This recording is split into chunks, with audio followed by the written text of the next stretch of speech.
குருவே எல்லாம் வல்ல அருட்பேராற்றலையும் அதன் அனைத்து தன்மாற்ற நிலைகளையும் ஒரு சேர நினைந்து நன்றியுணர்வோடு வணங்கிக் கொள்வோம்.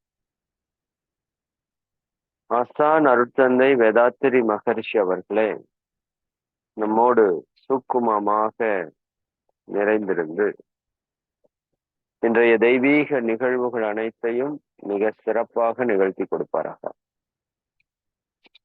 வாழ்க வளமுடன், வாழ்க வளமுடன்,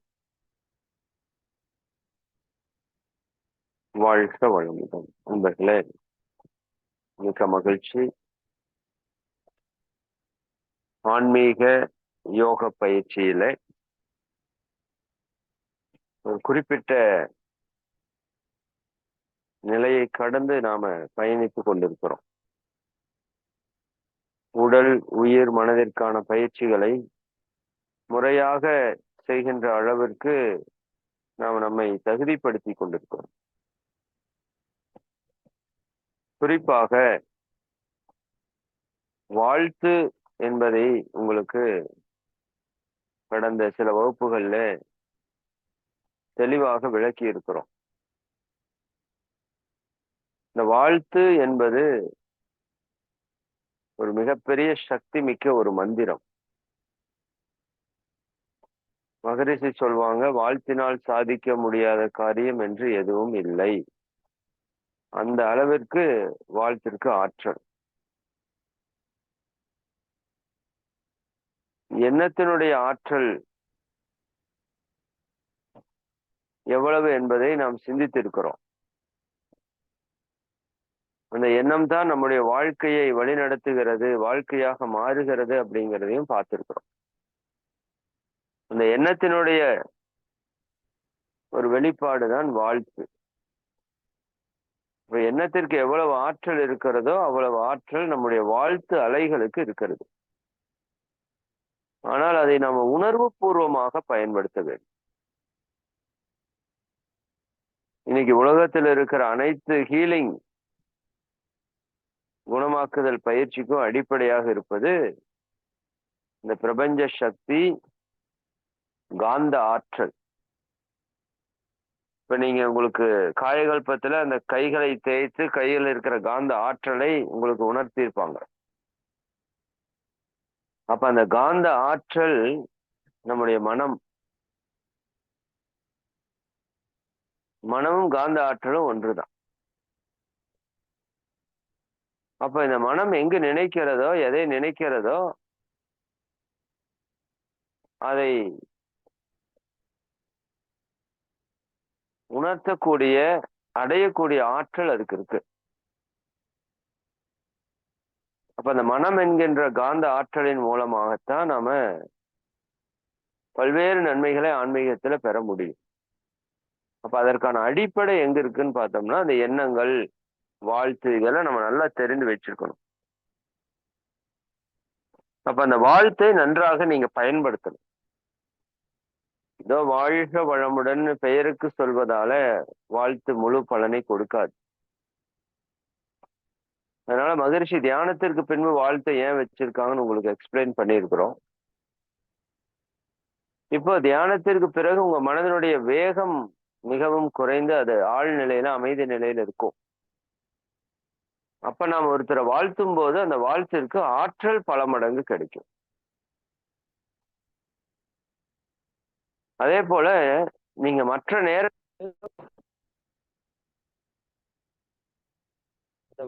பயன்படுத்துவது வாழ்த்தானது உங்க மனதினுடைய வேகத்தை குறைக்கும். இது ஒரு மிகப்பெரிய நுட்பம். அதாவது கோவில்களிலே பாடல்களை பாடி வைத்திருப்பாங்க நம்ம ஞானிகள். பாடல் பெற்ற ஸ்தலங்கள் என்றெல்லாம் நீங்க கேள்விப்பட்டிருக்கலாம். அது என்ன பண்ணுவாங்கன்னா, அந்த கோவில்கள்ல சென்று இந்த பாடலை பாடி வைப்பாங்க. இந்த பாடல் பாடும்போது மகான்கள் எந்த அலைச்சூழல் வேகத்தில் இருப்பாங்கன்னா, மிக குறைவான அலைச்சூழல் வேகத்தில் இருப்பாங்க. ஆக்சுவலா அவங்க மெடிடேஷன் பண்ணாமலே அவங்க மனநிலை எப்படி இருக்கும்? ஆல்பா தீட்டா லெவல்ல தான் அவங்க இருப்பாங்க எப்பவுமே.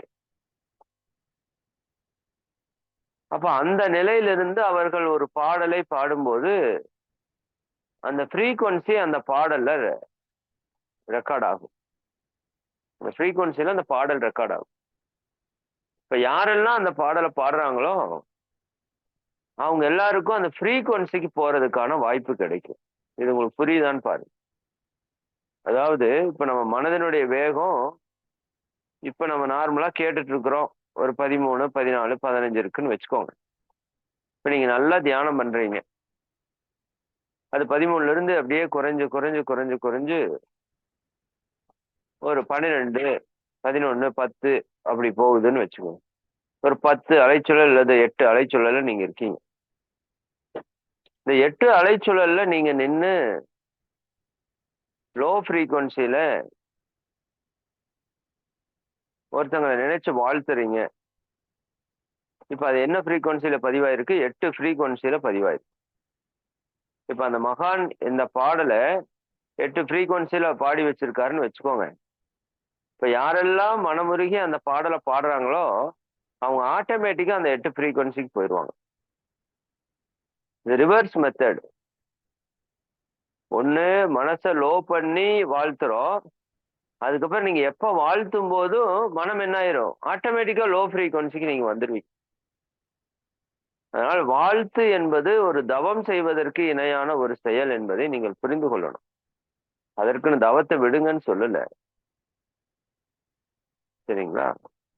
நீங்கள் தவம் செய்தால் என்ன பலன் கிடைக்குமோ அதை நல்லா நீங்க தவம் செய்து வாழ்த்திட்டே வந்து பழகிருந்தீங்கன்னா அப்புறம் நீங்க எப்ப வாழ்த்தும் போதும் ஆட்டோமேட்டிக்கா உங்க மன அலைச்சூழல் வேகம் லோ ஃப்ரீக்வன்சில போயிடும்.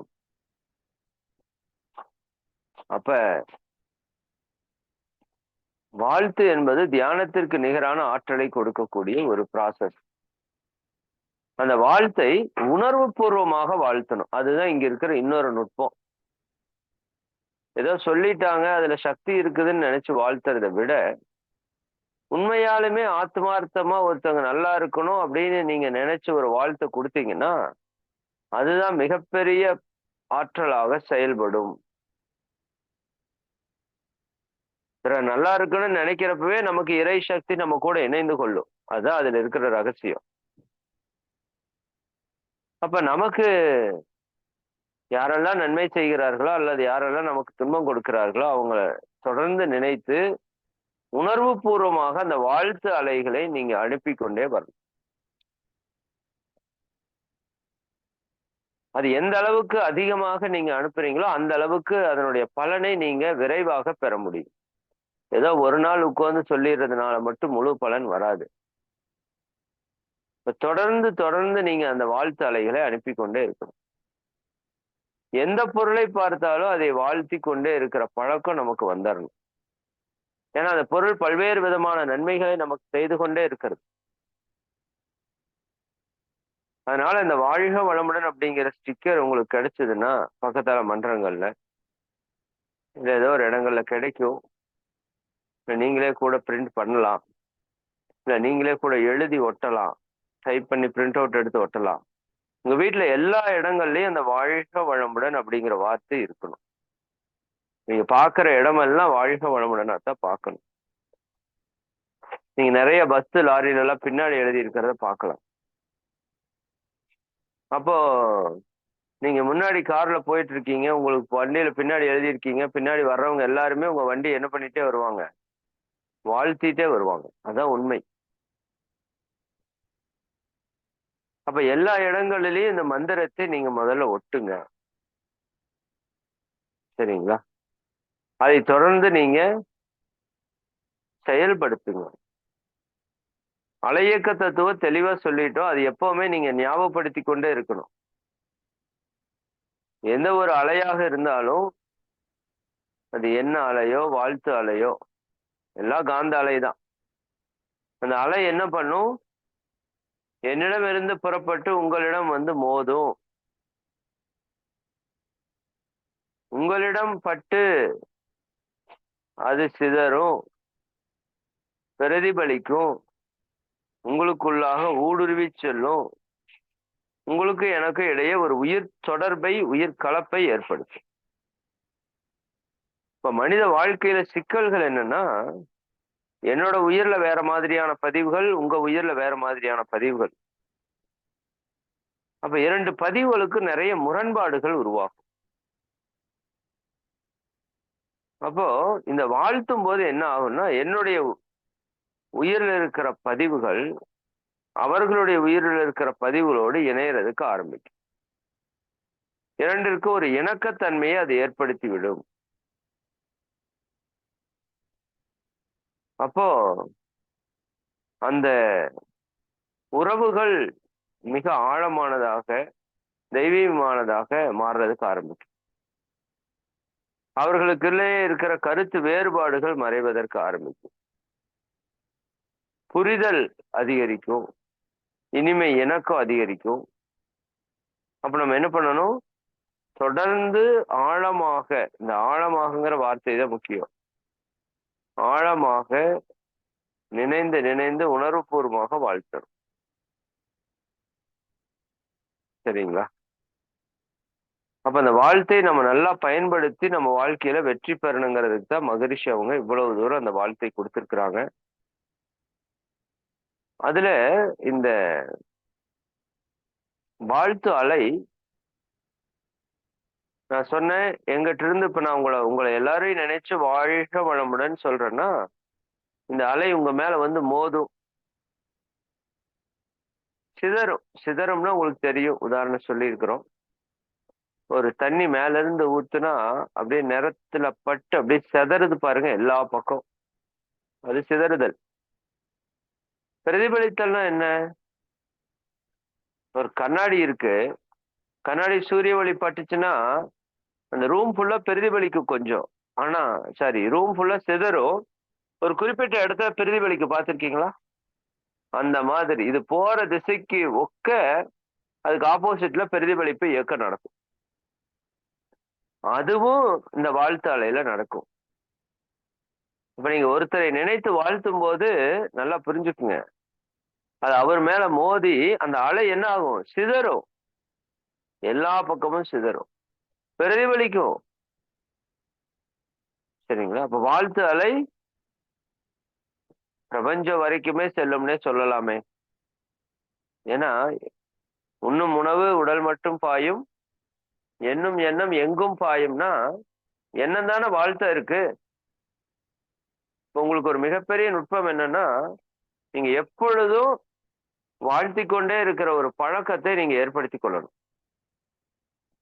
இதை முற்காலத்துல மந்திர தீட்சையாக கொடுத்தாங்க. ஒரு நல்ல மந்திரங்களை கொண்டாந்து உங்க காதுல உச்சரிச்சிருவாங்க குருமகான்கள். நீங்க அதை சொல்லிக்கொண்டே இருக்கணும். அப்ப நமக்கான மகா மந்திரம் என்ன? உங்க வாழ்க்கையில இருக்கிற எல்லா துன்பங்களையும் போக்குவதற்கான மந்திரம் என்ன அப்படின்னா, வாழ்க வையகம், வாழ்க வையகம், வாழ்க வளமுடன். இதுதான் மகா மந்திரம். ஏன்? இந்த வையகத்தில் இருக்கிற எல்லா உயிர்களும் பொருட்களும் நம்மோட இணக்கமா இருக்கிறதா நம்ம தேவை. அப்ப அந்த வாழ்த்து அலைகளை நாம கொடுத்து கொண்டே இருக்கணும்.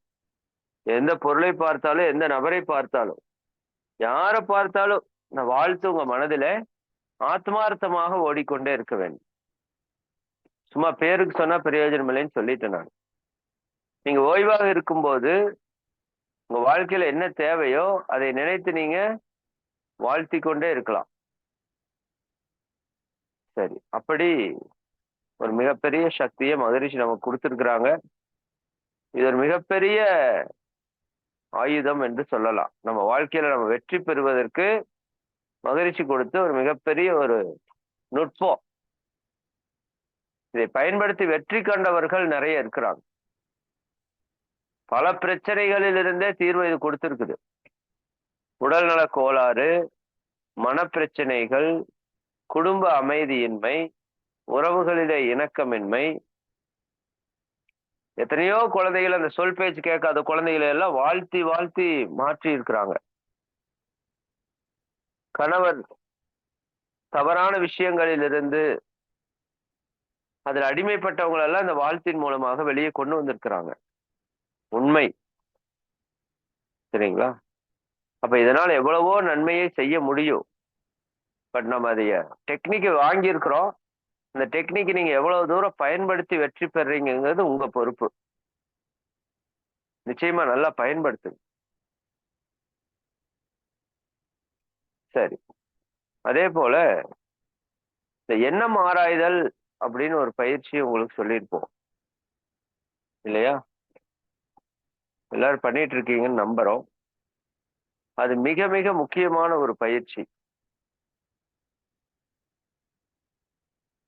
ஏன் அவ்வளவு முக்கியம் அப்படின்னா, நம்ம எண்ணங்கள் தான் நம்ம சொல்லாக மாறி, எண்ணங்கள் தான் நம்ம செயலாக மாறி, அந்த செயலுக்கான விளைவைத்தான் நம்ம இன்பமாவோ துன்பமாவோ அனுபவிக்கிறோம். அப்போ எனக்கு துன்பமே வரக்கூடாது அப்படின்னா, அப்ப எண்ணத்துல தவறு நடக்காம நம்ம பார்த்துக்கணும். எண்ணத்துல நடக்கிற தவறுகள் தான் நம்ம எல்லா துன்பத்திற்கும் அடிப்படை காரணமாக அமையுது.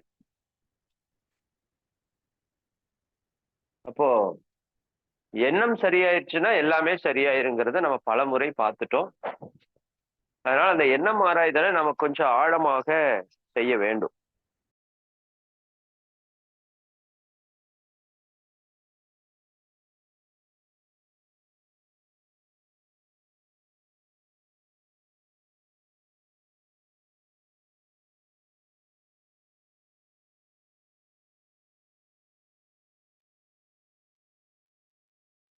எண்ணம் ஆராய்தல் ஒரு சிம்பிளான பிராக்டிஸ் தான். பட் அது பழக்கத்துக்கு வரணும். அதான் முக்கியம். ரொம்ப எளிமையான பயிற்சி. பட் பழக்கம் இல்லாததால நாம் அதை செய்ய முடியறதில்ல. எந்த ஒரு பயிற்சியுமே பழக்கமா இருந்தாதான் நம்மளால செய்ய முடியும்.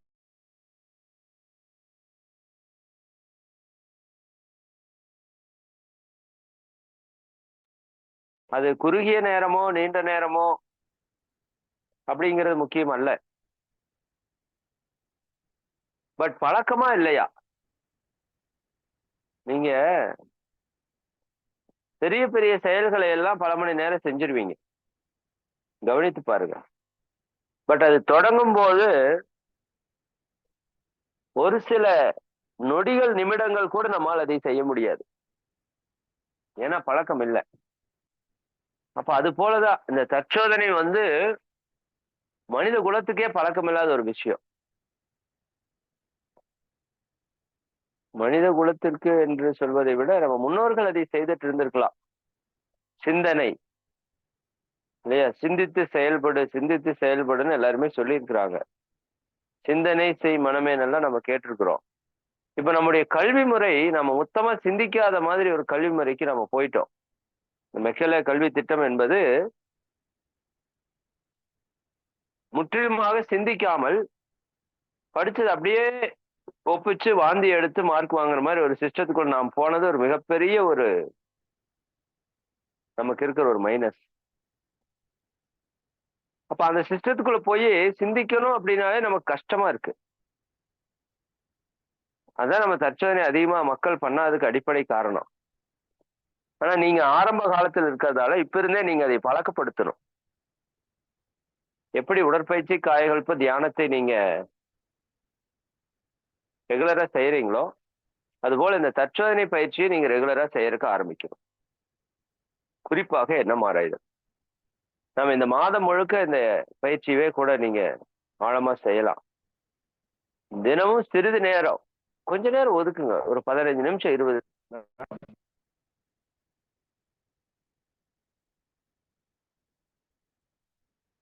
இரவு 8:30 இருந்து 9 மணி வரைக்கும் டெய்லி தற்சோதனை நடக்குது. உங்கள எத்தனை பேர் வர்றீங்கன்னு எனக்கு தெரியல. தினமும் நம்ம தற்சோதனை செய்யறோம். 100க்கும் மேற்பட்ட அன்பர்கள் கலந்துக்கிறாங்க. எனக்கு தெரிஞ்சு உண்மையாலுமே தற்சோதனை பண்ற அன்பர்கள் மட்டுமே ஆன்மீக பயிற்சியில சரியாக சென்று கொண்டிருக்கிற அன்பர்கள். மற்றவங்க அவங்க போற பாதை இன்னும் கொஞ்சம் உயர வேண்டும் என்று நான் நினைக்கிறேன். அதற்கு பல்வேறு விளக்கங்களை தற்சோதனையுடைய மேன்மையை நான் உங்களுக்கு சொல்லி இருக்கிறேன். இப்ப தவமும் தற்சோதனையும் நமக்கு இரண்டு கண்கள் போல. எந்த கண்ணை விடுறது, எந்த கண்ணை பார்க்கறது, இரண்டிலையும் சரியாக நீங்கள் பயணிக்க வேண்டும். ஒரு ரயிலினுடைய இரண்டு தண்டவாளங்கள் போல என்று நான் சொல்லியிருப்பேன், தவமும் தற்சோதனை. மகரிஷி ஒரு இடத்துல சொல்லுவாங்க, இது நீங்க எழுதி வச்சுக்கணும், போன உரையிலையும் சொல்லியிருப்போம், நான் மீண்டும் பதிவு பண்ணணும். ஏன்னா இந்த தற்சோதனை நம்ம எல்லாருமே செய்யணும். குறிப்பா இந்த பேட்ச்ல இருந்து அதுக்கு ரொம்ப ஆழமா இம்பார்ட்டன்ஸ் கொடுக்கணும்னு நினைக்கிறேன். தேவைப்பட்டா நம்ம இந்த வகுப்புலயே கொஞ்ச நேரம் தற்சோதனைக்காக கொடுக்கணும்னு நினைக்கிறேன் நான். ஏன்னா தற்சோதனை மட்டும் நமக்கு சக்சஸ் பண்ணிட்டோம்னு வச்சுக்கோங்க, உங்க லைஃப்ல அப்புறம் என்ன சொல்றதுன்னு தெரியல. இறை உணர்வு முதல் கொண்டு அத்தனை செல்வங்களும் உங்ககிட்ட தேடி வரும். ஆனா தற்சோதனை செய்யாததுதான் இன்னைக்கு எவ்வளவு பிரச்சனைக்கு காரணம். இப்ப நம்ம மன்றங்கள்லயே லட்சக்கணக்கான அன்பர்கள் பயிற்சி பெற்றிருக்கிறாங்க. பட் எல்லாரும் உயர்ந்த நிலையை அடைஞ்சிட்டாங்களான்னு கேட்டா கொஞ்சம் குறைவுதான். என்ன காரணம்னா தற்சோதனை யாரும் செய்யறது இல்லை. இப்பவே நான் சொல்றேன் உங்களுக்கு, நீங்க அதைய பிடித்து கொண்டு அதை செய்யணும். அதுக்காகத்தான் சொல்றேன். அப்போ அந்த தற்சோதனை என்ன சொல்லுவோம்னா, தற்சோதனை இல்லாத தவம் தற்கொலைக்கு சமம் என்று சொல்லுவோம். கொஞ்சம் கடுமையான வார்த்தை தான், வேற வழி இல்லை. ஏன்னா தற்சோதனை செய்யாமல் நீங்க தவம் செய்துட்டே வந்தீங்கன்னா நம்ம ஈகோ அதிகமாயிரும். சரிங்களா? ஆற்றல் எந்த அளவுக்கு அதிகமா இருக்கோ அந்த அளவுக்கு அறிவு நம்மகிட்ட அதிகமா இருக்கணும். வேகம் அதிகமாகிற அளவுக்கு விவேகமும் அதிகமாக இருக்க வேண்டும். விவேகம் இல்லாம வேகம் வந்துச்சுன்னு வச்சுக்கோங்க, அது தொந்தரவு தான். கட்டுப்பாடு இல்லாத வேகம். அறிவில்லாத ஆற்றல் வந்தாலும் துன்பம் தான். அதே சமயம் ஆற்றல் இல்லாம அறிவை வைத்திருந்தாலும் பிரயோஜனம் இல்லை. வேகம் இல்லாத விவேகத்தை வைத்திருந்தாலும் பிரயோஜனம் இல்லை. அப்ப ஆற்றலும் வேண்டும், அறிவும் வேண்டும். இரண்டு சமமாக இருக்கணும். இந்த பக்கம் அறிவு கொடுக்கணும், இந்த பக்கம் ஆற்றல் செயல்படுத்தணும். ஆற்றல் செயல்படுத்துறத அறிவு சரிப்படுத்தணும். இந்த இரண்டுமே நமக்கு இரண்டு கண்கள் போன்றது. அப்ப நீங்க தினமும் சிறிது நேரம் உட்கார்ந்து ஜஸ்ட் சிம்பிள், ரொம்ப சிம்பிள், கண்ணை மூடி கொஞ்ச நேரம் உட்காருங்க. உங்களுக்கு தவ சொல்லி கொடுத்துட்டோம், ஆகினை. சரிதானுங்களா? அடுத்தது உங்களுக்கு மாதம் ஒரு தியானம் கம்பல்சரி திட்டமிட்டு இருக்கிறோம். இப்போ ஆக்னை கொடுத்து ஒரு மாதம் ஆயிருக்கும் எனக்கு தெரிஞ்சு. அடுத்த தியானம் உங்களுக்கு துரிய தவம் இந்த வரக்கூடிய வாரங்கள்ல உங்களுக்கு திட்டமிடுறோம். அதை பற்றி விளக்கத்தை நான் சொல்றேன். சரிங்களா? அப்போ இந்த தற்சோதனை என்பது ரொம்ப ரொம்ப எளிமையானது. நீங்க ஒன்றும் ரொம்ப டிஃபிகல்ட்டா புதுசா இருக்கிறதுனால ஒன்றும் யோசிக்கிறதுக்கு ஒன்றும் இல்லை. சும்மா ஒரு 5 நிமிஷம் ஒரு சாந்தியிலேயோ ஆகினையிலேயோ துரியத்திலேயோ தவம் பண்ணுங்க. துரியம் வெரி வெரி பெஸ்ட் தற்சோதனை செய்யறதுக்கு. அது உங்களுக்கு அடுத்த தீட்சை கொடுப்போம். இப்ப ஆக்னை கூட பண்ணிக்கோங்க. மன அமைதி நிலைக்கு வரணும். தற்சோதனைக்கு என்ன தேவை அப்படின்னா, தற்சோதனை பண்றதுக்கு ஒரு மெத்தட் இருக்கு. இந்த மனம் அமைதியான நிலையில தான் நடுநிலையா இருக்கும். கவனிச்சிருக்கீங்களா? அமைதியான நேரத்துல தான் நடுநிலைக்கு வரும். அமைதி இல்லைன்னு வச்சுக்கோங்க, அது நடுநிலையா இருக்காது. ஒரு பக்கம் சாஞ்சு வந்துடும், நம்ம பக்கம் வந்துடும். நாம பண்றதெல்லாம் சரின்னு சொல்லும், தப்புன்னு யார் சொன்னாலும் எடுத்துக்காது. இது மனதனுடைய ஒரு இயல்பு. இப்ப மனதை அமைதி நிலை கொண்டு வந்துட்டு தான் தற்சோதனை பண்ணணும். இப்ப அமைதி நிலைக்கு வந்துருச்சு மனசு. வந்ததுக்கு அப்புறம் நீங்க அந்த சிந்தனை செய்யணும். ஒரு 5 நிமிஷம் கண்ணை மூடி தவம் பண்ணிக்கிறீங்க. இதுதான் தற்சோதனைக்கான வேலை. தவம் பண்ணி மனதனுடைய வேகத்தை குறைச்சிட்டு அதுக்கப்புறம் சும்மா கம்மல் உட்கார்ந்துட்டு இருங்க. உட்கார்ந்துட்டு என்ன எண்ணங்கள் வருது அப்படின்னு கவனிங்க. எண்ணத்தை கவனிச்சீங்கனாலே எண்ணம் வராது. இது ஒரு டெக்னிக் இருக்கு, உங்களுக்கு அதை சொல்லி தரட்டுமா? இன்னைக்கு அந்த ஒரு டெக்னிக்காவது நீங்க கத்துக்கோங்களேன். கொஞ்சம் எல்லாரும் நேரா உட்காருங்க. இப்ப இவ்வளவு நாள் நீங்க தவத்துல எத்தனை தடவை எண்ணங்கள் வரக்கூடாது வரக்கூடாதுன்னு நினைச்சிருப்பீங்க. ஆனா உங்களுக்கு எண்ணங்கள் எல்லாம் தொந்தரவு பண்ணிட்டே தானே இருந்துச்சு. சரி, இப்ப நேரா உட்காருங்க.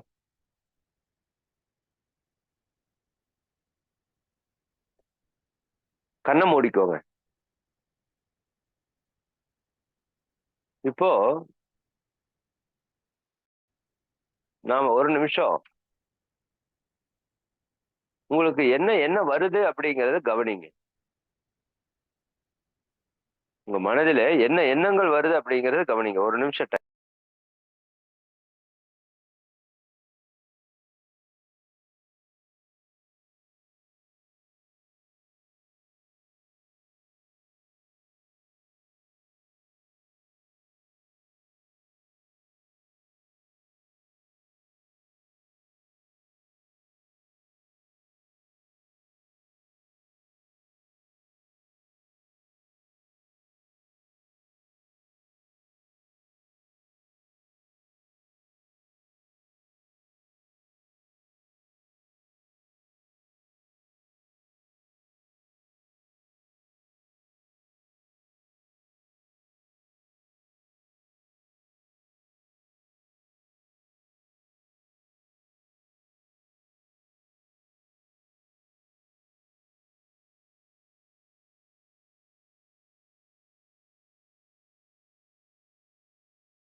வாழ்க வளமுடன். சரி. அப்படியே மெதுவா கண்களை திறந்துக்கோங்க. இப்ப எவ்வளவு பேருக்கு எண்ணங்கள் வந்தது யோசித்து பாருங்க.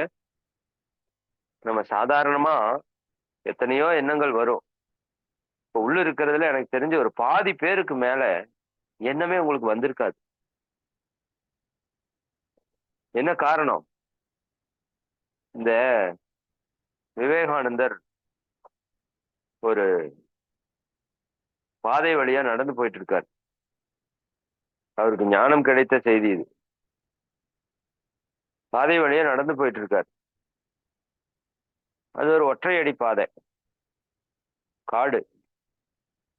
அங்க நிறைய ஒரு குரங்கு கூட்டம் இருக்கு. நிறைய குரங்குகள் இருக்கு. அதில் ஒன்று விவேகானந்தரை பார்த்து துரத்துறதுக்கு ஆரம்பிக்கும். அவர் பயத்துல அங்கிருந்து ஓடுறாரு. நிறைய குரங்குகள் அவர் துரத்தி ஓடுறதுக்கு விரட்டிட்டு வரக்க ஆரம்பிச்சிருச்சு. அவர் வேகமா ஓடுறாரு. இப்ப தூரத்துல இருந்து ஒரு குரல், ஓடாதே, எதிர்த்து நில் அப்படின்னு ஒரு குரல் கேட்குது. அத காதுல உள்ள விழுகுது. அந்த க்ஷணம் அப்படியே நிக்கிறாரு. நின்னவர் அப்படியே திரும்புறாரு. அந்த நின்று அந்த ஓடுன வேகத்துல நின்று திரும்பினார் பாருங்க. அந்த குரங்குகள் எல்லாம் பின்னங்கால் பிடரியில் அடிக்க திரும்பி ஓடுது, திரும்பி ஓடுது. இவரை துரத்திட்டு வந்ததெல்லாம். அது போல இந்த எண்ணங்கள் இவ்வளவு நாள் நம்மகிட்ட எத்தனை சேட்டை பண்ணிட்டு இருக்கு இல்லையா? ஒரு தவம் பண்றது கூடாம அது இதுன்னு. இப்ப நீங்க என்னடா வர்ற, வாடா பாத்துக்கலாம், நீ என்னதான் வர்றேன்னு பாக்குற வா அப்படின்னு நீங்க சொன்ன உடனே அது என்ன பண்ணுது? அது அந்த இடத்துல இருந்து எஸ்கேப் ஆகுது பாருங்க. நிறைய பேருக்கு என்ன வந்திருக்காது. இது எனக்கு ஃபர்ஸ்ட் டைம் நான் இது பண்றப்போ எனக்கு அப்படியே மிராக்கிளா இருந்தது. ஆனா இதுக்காப்பா இவ்வளவு நாள் கஷ்டப்பட்டோம். என்ன வர்றேன்னு பார்த்தா அது கம்முன்னு இருக்கிறியாப்பா. சரிங்களா? இவ்வளவுதான். கண்ணை மூடி கொஞ்ச நேரம் என்ன என்ன வருதுன்னு பாருங்க. ஒரு சில எண்ணங்கள் வரும். அப்புறம் வர்ற எண்ணங்களை நோட் பண்ணி எண்ணங்களை நோட் பண்ணணும். நோட் பண்ணி எழுதி வச்சுட்டு இந்த எண்ணம் எந்த கேட்டகரியில வருதுங்கிறத நம்ம அனலைஸ் பண்ணணும். அதுதான் எண்ணம் ஆராய்தல். இந்த எண்ணம் எந்த கேட்டகரியில வருது? ஏன்னா பல பேருடைய எண்ணம் நமக்குள்ள வர்றதுக்கு வாய்ப்பு இருக்கு. தேவையாலேயோ, பழக்கத்தாலேயோ, சூழலாலேயோ, பிறர் மன தூண்டுதலாலேயோ, கருவைப்பாலேயோ, தெய்வீகத்தாலேயோ என்று 6 காரணத்தில் நமக்கு என்ன வருது இல்லையா? இதுல பல காரணங்கள்ல பல பேருடைய எண்ணம் நமக்குள்ள வந்து வேலை செய்யும். என்ன நமக்கு வர்றதாலேயே அது நம்மளோட எண்ணம்னு நினைச்சுக்காதீங்க. இப்ப நான் உங்களை தற்சோதனை பண்ணுங்கன்னு சொல்றேன். இப்ப உங்களுக்கு ஆமாமல்ல, நம்ம தற்சோதனை பண்ணணும்லன்னு ஒரு எண்ணம் வரும். இது உங்களோட எண்ணம் அல்ல. என்னுடைய தூண்டுதலால் வந்த எண்ணம். ஆனால் நல்ல எண்ணம். இதை செயல்படுத்தினீங்கன்னா உங்க வாழ்க்கையில நல்லது நடக்கும். உங்க துன்பமெல்லாம் விலகும். சரிங்களா? ஆனா இது மாதிரி பல எண்ணங்கள் உங்களுக்கு வரும். பிறர் மன தூண்டுதலால வரும். சூழலால வரும். தேவையால வரும். பழக்கத்தால வரும். கருமைப்பால வரும். தெய்வீகத்தால வரும். இதுல தேவையும் தெய்வீகமும் நல்லது மட்டுமே வரும். அதுல கெட்டதே தெரியாது. பசிச்சா சாப்பிடலாங்கிற எண்ணம் வரும். இது என்ன கெட்டதா? இல்லையா? குளிரடிச்சா போத்திக்கலாம்னு வரும். அது கெட்டதா எண்ணம்? தேவையால வர்றது 100% நல்ல எண்ணம். தெய்வீகத்தால வர்றது 100% நல்ல எண்ணம் தான். மிச்சம் 4ல தான் நீங்க ரொம்ப கவனமா இருக்கணும் நம்ம. நமக்கு நிறைய கெட்ட பழக்கங்கள், தேவையற்ற பழக்கங்களால் நமக்கு சில எண்ணங்கள் வரலாம். கெட்ட பழக்கங்கள்னா ஏதோ தண்ணி அடிக்கிறது, தம் அடிக்கிறது மட்டும் போகக்கூடாது. பசிக்காம சாப்பிட்றதே கெட்ட பழக்கம் தான். இல்லையா? பசிக்காம சாப்பிட்டீங்கன்னா அது கெட்ட பழக்கம் தான். பசிச்சு சாப்பிடாம சுத்திட்டு இருந்தீங்கனாலும் கெட்ட பழக்கம் தான். தேவையில்லாம பேசுறது கெட்ட பழக்கம் தான். சரிங்களா? இப்ப கெட்ட பழக்கம்ங்கிறத நீங்க இப்படி புரிந்து கொள்ளணும். உங்களுக்கு எதெல்லாம் துன்பத்தை கொடுக்குதோ அதெல்லாம் கெட்ட பழக்கம். அப்ப அந்த பழக்கத்தால நம்ம நிறைய எண்ணங்கள் நமக்கு வருது. அது நேரத்துல தூங்காம இருக்கிறதோ, நேரத்துல எந்திரிக்காம இருக்கிறதோ, நான் சொன்னது போல தேவையில்லாம சாப்பிட்றதோ, இப்படி பல விதமான எண்ணங்கள் நமக்கு வந்து அந்த தேவையே இல்லாம பழக்கத்தால வந்துட்டு இருக்குது. இப்போ நம்ம லைஃப்ல வந்துட்டு தான் இருக்கு. அதை நீங்க கண்டுபிடிக்கணும். அதுதான் இங்க முக்கியம்.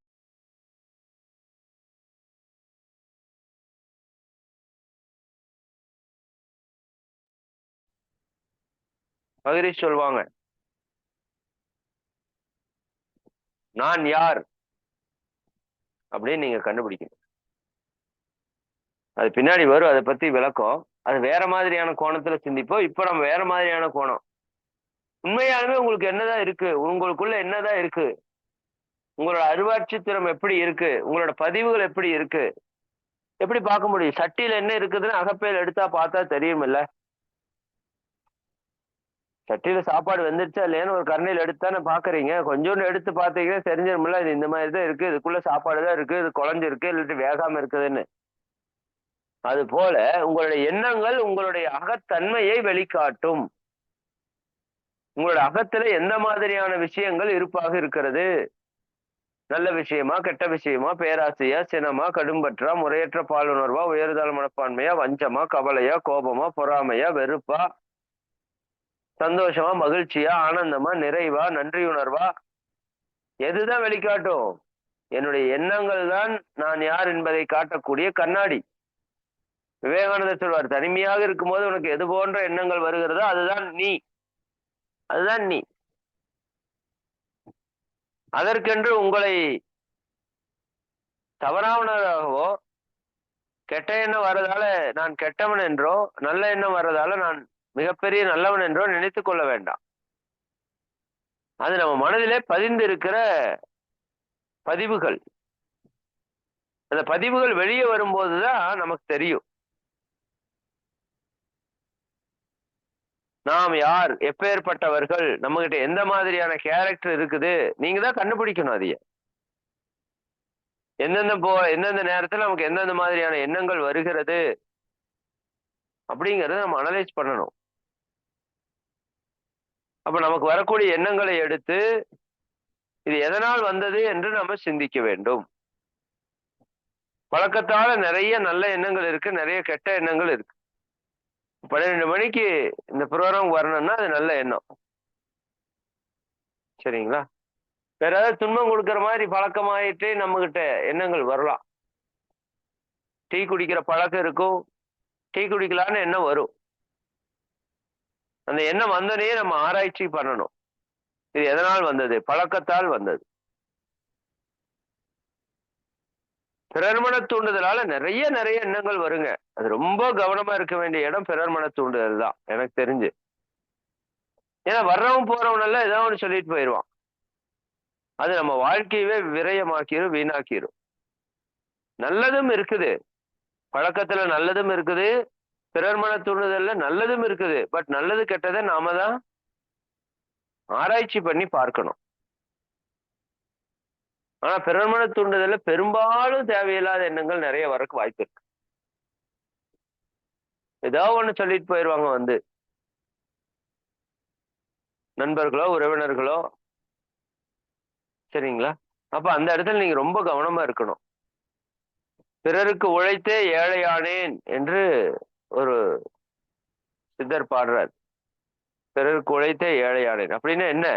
பிறருடைய எண்ணங்களை எடுத்து எடுத்து செயல்படுத்தியே வாழ்க்கை வீணா போச்சு. சரிங்களா? நல்லா பணக்காரனா வாழணும்ப்பான்னு சொல்லிட்டாங்கன்னு வச்சுக்கோங்க. அவ்வளவுதான். அந்த எண்ணத்தை பிடிச்சிட்டு பணம் சேர்க்கறதுலயே வாழ்க்கையை கொடுத்து வாழ்ந்து செத்து போயிடுறது. அப்ப எதுக்கு பிறந்தோம் தெரியல. யாரோ ஒருத்தர் சொன்னார் பணக்காரனா வாழணும்னு. வாழ்க்கை நிறைவா இருந்துச்சா? இல்லையே. இப்ப நிறைவா வாழ்றதுக்கு தானே வாழ்க்கை. அப்ப அதுக்கு இந்த இந்த எண்ணம் நமக்கு தேவையில்லையே. அப்ப இதெல்லாம் சிந்திக்காம தெரியாது, நமக்கு புரியாது, என்ன நடக்குதுன்னே தெரியாது. நம்ம அந்த எண்ணத்தின்படி நடந்து கொண்டே இருப்போம். இப்ப எண்ணத்தை ஆராய்ச்சி செய்ய வேண்டியது ஒவ்வொரு மனிதனுடைய முதல் கடமையாக இருக்கிறது. முதல் ப்ராசஸ் அதுதான்.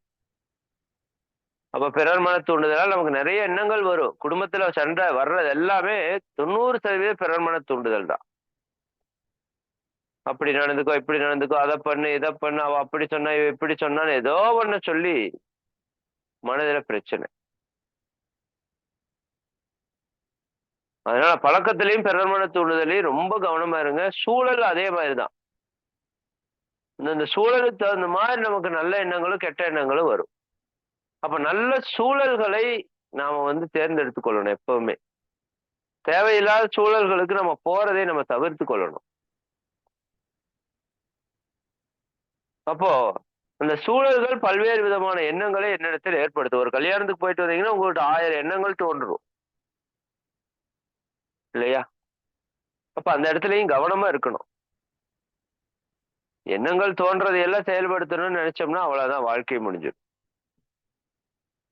அப்ப எண்ணங்கள் எழுதணும் நீங்க. இன்னொன்னு, ஒரு சில எண்ணங்கள் ரெகுலரா இருக்கும் நம்ம கிட்ட. இதை பண்ணணும், அதை பண்ணணும், செய்தணும், அப்படி எல்லாம் இருக்கா? இருக்கும், எல்லாருக்கும் இருக்கும். ரெகுலரா சில எண்ணங்கள் வந்துட்டே இருக்கும். அப்ப அந்த எண்ணங்கள் அது எதனால வந்ததுன்னு பார்க்கணும். அதுல விளைவு நன்மையா தீமையாங்கிறது ரொம்ப ரொம்ப முக்கியம். எந்த எண்ணம் எடுத்தாலும் ஃபைனலா என்ன கேள்வி கேட்கணும்? இந்த எண்ணத்தினுடைய விளைவு நன்மையா தீமையா? தீமைன்னு வருதுன்னு வச்சுக்கோங்க, என்ன பண்ணிடணும்? இந்த எண்ணம் என்னிடம் எழாமல் காப்பேன் என்று அப்பவே சங்கல்பம் செய்யணும். அது கூட இன்னொரு ரகசியம் சொல்ற மாதிரிங்க, சங்கல்பம் மட்டும் செஞ்சுட்டு விட்டுறக்கூடாது. அந்த எண்ணம் செயலுக்கு வந்தால் என்னவெல்லாம் நடக்குன்னு யோசிக்கணும். அதுதான் அதை விட இம்பார்ட்டன்ட். அதை விட இம்பார்ட்டன்ட்.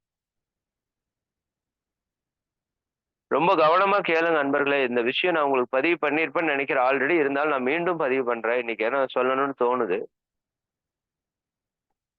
நமக்கு வரக்கூடிய தீய எண்ணங்களை நீங்க அப்படியே விட்டு விடாதீர்கள். அந்த தீய எண்ணங்கள் செயலுக்கு வந்தால் என்ன நடக்கும் என்பதை நீங்கள் சிந்திக்க வேண்டும். ஆழமாக சிந்திக்க வேண்டும். ரொம்ப ஆழமா. எப்படி? உதாரணத்துக்கு இப்ப ஒரு சின்ன விஷயம், என்ன வர்றது இயல்புதான்.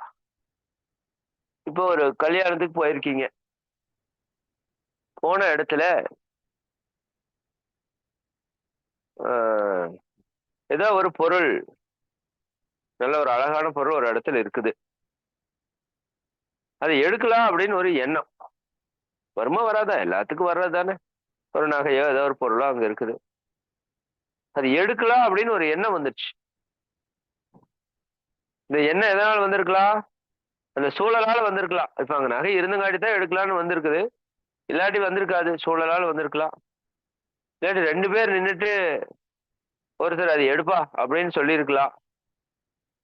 இல்ல நாம எடுத்து பழக்கத்தால கூட வந்திருக்கலாம். இல்ல நமக்கு ஏதாவது தேவை இருக்கலாம், அதனால கூட வந்திருக்கலாம். அந்த சூழல்ல நீங்க உங்க மனச ஆராய்ச்சி பண்ணாதான் தெரியும் அது. இல்ல கருவமைப்புல நம்ம முன்னோர்கள் எடுத்து எடுத்து பழக்கத்தாலேயும் வந்திருக்கலாம். அவங்க குடுத்ததால வந்திருக்கலாம். ஆனா ஏதோ ஒரு காரணத்துல வந்துருச்சு. அது பொருள எடுக்கலாம் அப்படின்னு ஒரு எண்ணம் வந்துருச்சுன்னு வச்சுக்கோங்க. ஜஸ்ட் எண்ணம் தானே நீங்க விட்டுறக்கூடாது. எண்ணம் தானப்பா, என்ன செய்யவா போறோம், திருடவா போறோம் அப்படின்னு நீங்க நினைக்க கூடாது. உள்ளத்தால் உள்ளலும் தீதே பிறன் பொருளை கள்ளத்தால் கல்வே மெனல் என்று ஒரு குறள் இருக்கு. நீ உள்ளத்துல நினைச்சிட்டினாலே திருடிட்டின்னு அர்த்தம். நல்லா புரிஞ்சுக்கோங்க.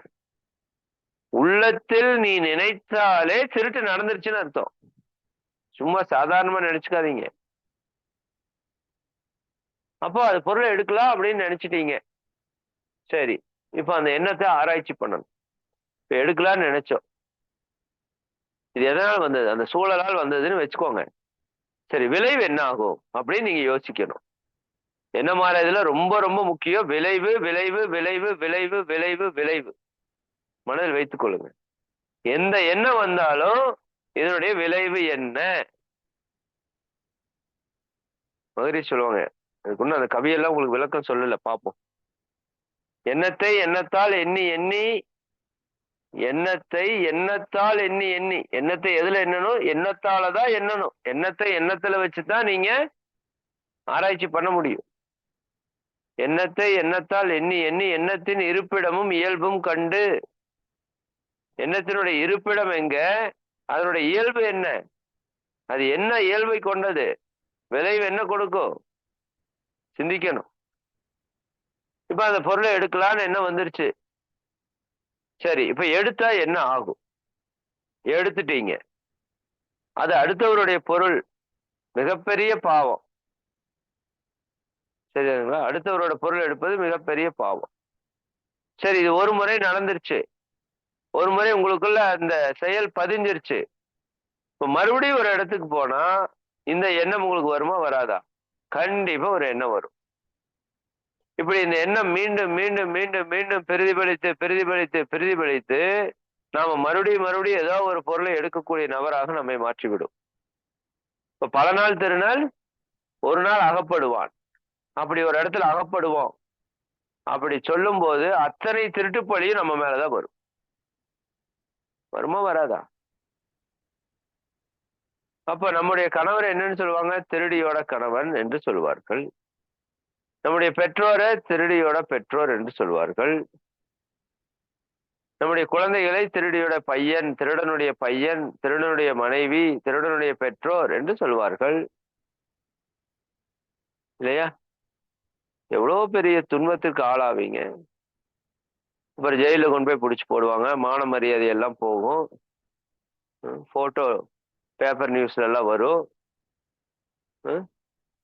அப்புறம் வாழவே முடியாத அளவுக்கு நம்ம தள்ளப்படுவோம். இது எப்ப யோசிக்கணும்? அந்த பொருளை எடுக்கலாம்னு நினைக்கிற ஒரு எண்ணம் வர்றதுல அப்பவே யோசிக்கணும்.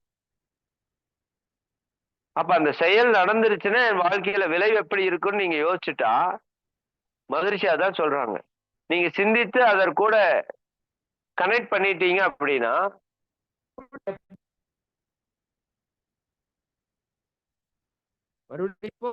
வந்தாலும் இந்த விளைவை எடுத்துட்டு தான் வரும்.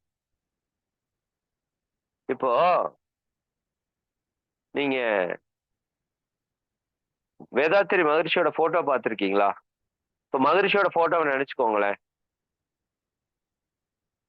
வெள்ளை நிறமான ஆடை, வெள்ளை நிறமான தாடி, மஞ்சள் நிற துண்டு, கண்ணாடியோட மகரிஷி காட்சி ஆகிறாங்களா? இப்ப மகரிஷி தானே நினைக்க சொன்னேன். துண்டு கண்ணாடி எல்லாம் உங்களை நினைக்க சொல்லலையே. ஆனால் நீங்க துண்டு கண்ணாடி எல்லாம் அதனோட ஒட்டி இருக்கு இல்லையா? அது நீங்க ஒரு கெட்ட விஷயம் நமக்கு என்னமா வருது அப்படின்னாவே அதுக்கு என்ன விளைவு வரும் அப்படின்னு நீங்க யோசிச்சுட்டீங்கன்னா, நீங்க நாளைக்கு அந்த எண்ணம் வரும்போதெல்லாம் இந்த கெட்ட விளைவு ஒண்ணு இருக்குல்ல, அதுவும் ஞாபகத்துக்கு வந்துரும். அதனோட முடிச்சு போட்டீங்க இப்போ. இனி அது தனியா போகாது. அப்ப இந்த கெட்ட எண்ணம் இந்த மாதிரியான விளைவு வரும் அப்படின்னு நீங்க நல்லா ஆழமா சிந்திச்சு வச்சுட்டீங்கன்னா, அந்த எண்ணம் வரும்போதெல்லாம் அதனுடைய விளைவும் கூடவே ஜாயிண்ட் ஆயி வந்துரும். அப்போ உங்களுக்கு ஒரு மிகப்பெரிய அவேர்னஸ் கிடைக்கும். அப்ப அதைத்தான் நீங்க என்ன பண்ணணும்? கவனமாக சிந்தித்து வைக்கணும். அதனால விவேகானந்தர் உங்களுக்கு வரக்கூடிய தீய எண்ணங்களுக்கு நன்றி சொல்லுங்கள்னு சொல்றார். ஏன்னா அதுதான் உங்களை அதிலிருந்து காப்பாற்றுவதற்கான ஒரு சூழலை ஏற்படுத்துகிறது. அதனால தீய எண்ணங்கள் கெட்டது அல்ல. அது எண்ணங்கள் உள்ளிருந்து வருது, வரட்டும் பரவால்ல. அதுக்காக தாழ்வு மனப்பான்மை கொள்ள வேண்டாம். ஆனால் என்னிடம் இது போன்ற எண்ணங்கள் இருக்கிறதுன்னு தெரிந்து கொண்டு, சரிங்களா? அவை செயலுக்கு வராமல் பார்த்துக் கொள்ளணும். அதுதான் முக்கியம். அப்போ நம்முடைய எண்ணங்கள் மிக மிக ஆற்றல் மிக்கவை. அது ஏதோ சாதாரணமா நினைக்கிறோம் அப்படின்னு நினைச்சிட்டு விட்டுறாதீங்க. இந்த உலகத்தில் நடந்த அத்தனை நிகழ்ச்சிகளையும் நடத்தினது எண்ணம் தான். ஈஃபில் டவர்ல கொண்டு போய் ஃபிளைட்டை விட்டு சொருகுனல்ல, சரிங்களா? எப்படி சொருகுனா? சொருகணும்னு நினைச்சா சொருகணும், அவ்வளவுதான். சரிங்களா? இதை நீங்க மனதில் வைத்துக் கொண்டா போதும். எச்செயலும் மூலமெனும் எண்ணத்தாலாம் அப்படின்னு மதுரை சொல்லுவாங்க. எச்செயலும் மூலமெனும் எண்ணத்தாலாம். இன்ப துன்ப காரணியும் அதுவே ஆகும். நம்ம வாழ்க்கையில வர இன்பத்திற்கும் நம்ம வாழ்க்கையில வர துன்பத்திற்கும் எதுதான் காரணம்? எண்ணமே காரணம். அப்ப என்னோட வாழ்க்கையில துன்பமே வரக்கூடாது அப்படின்னு நினைச்சா நம்ம முதல்ல சரி பண்ண வேண்டியது எது? எண்ணத்தை. எண்ணம் சரியாயிருச்சுன்னா எல்லாமே சரியாயிருமே. அப்ப அந்த எண்ணத்தை சரி பண்றதுங்கிறது எப்பேற்பட்ட வேலை? மிக மிக உயர்ந்த ஒரு வேலை. ஆனா அதை நம்ம செய்ய மாட்டோம். அவ்வளவு சீக்கிரம் செய்ய மாட்டோம். ஏன்னா பழக்கத்தில் இல்லை. இப்ப நீங்க பழக்கப்படுத்தணும். கொஞ்ச நேரம் உட்கார்ந்து உங்க எண்ணங்களை எடுத்து ஒரு நாளைக்கு 10 எண்ணங்களை ஆராய்ச்சி பண்ணுவோன்னு மட்டும் எடுத்துங்க போதும். நிறைய நூற்றுக்கணக்கான எண்ணங்கள் எடுத்து ஆராய்ச்சி பண்ண வேண்டாம். டெய்லி ஒரு 10 15 நிமிஷம் உட்காருங்க. 10 எண்ணத்தை எடுங்க, ஆராய்ச்சி பண்ணுங்க. இது எதனால வந்தது? இதனோட விளைவு என்ன? இப்ப நல்ல எண்ணம்னா விளைவு நல்லதா இருக்குன்னு வச்சுக்கோங்க. இப்ப இந்த யோக பயிற்சிய சேரணும்னு நினைச்சீங்க, ஒரு நல்ல எண்ணம் சேர்ந்து செயல்படுத்துறீங்க. இதில் நீங்க தொடர்ந்து வரணும்னு ஒரு எண்ணம். இது எதனால் வந்தது? இது நம்ம இறையுணர்வு பெறணுங்கிறது நமக்கு ஒரு தேவை இருக்கு. அதனால கூட வந்திருக்கலாம். சரி, விளைவு என்ன? ரொம்ப ரொம்ப நல்லது. எல்லா வாழ்க்கை துன்பத்திலிருந்து விடுபடக்கூடிய வாய்ப்பை இந்த பயிற்சி கொடுக்குது. அப்ப விளைவு நல்லது. எனவே இதை திட்டமிட்டு நீங்க செயல்படுத்தி வெற்றி பெற்று அனுபவித்துக் கொள்ளணும்.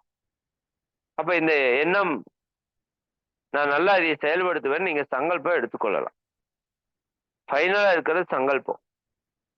இப்ப தீய எண்ணத்தை என்ன பண்ணணும்? நல்லா ஆய்வு செய்து, ஒண்ணுக்கு பல முறை ஆய்வு செய்து, இது போன்ற தீமைகள் எல்லாம் கொடுக்கும் இல்லையா? நான் உங்களுக்கு ஒரு சின்ன விஷயத்த சொல்லி நிறைவு செய்யறேன். அதாவது நீங்க ஒரு ட்வின் டவர்ஸா? ஆமா, ஈஃபில் டவர்னு சொல்லிட்டேன் மாற்றி. சாரி, நன்றி. ட்வின் டவர்ஸ்ல தான் கொண்டு போய் விட்டாங்க. சரிங்களா?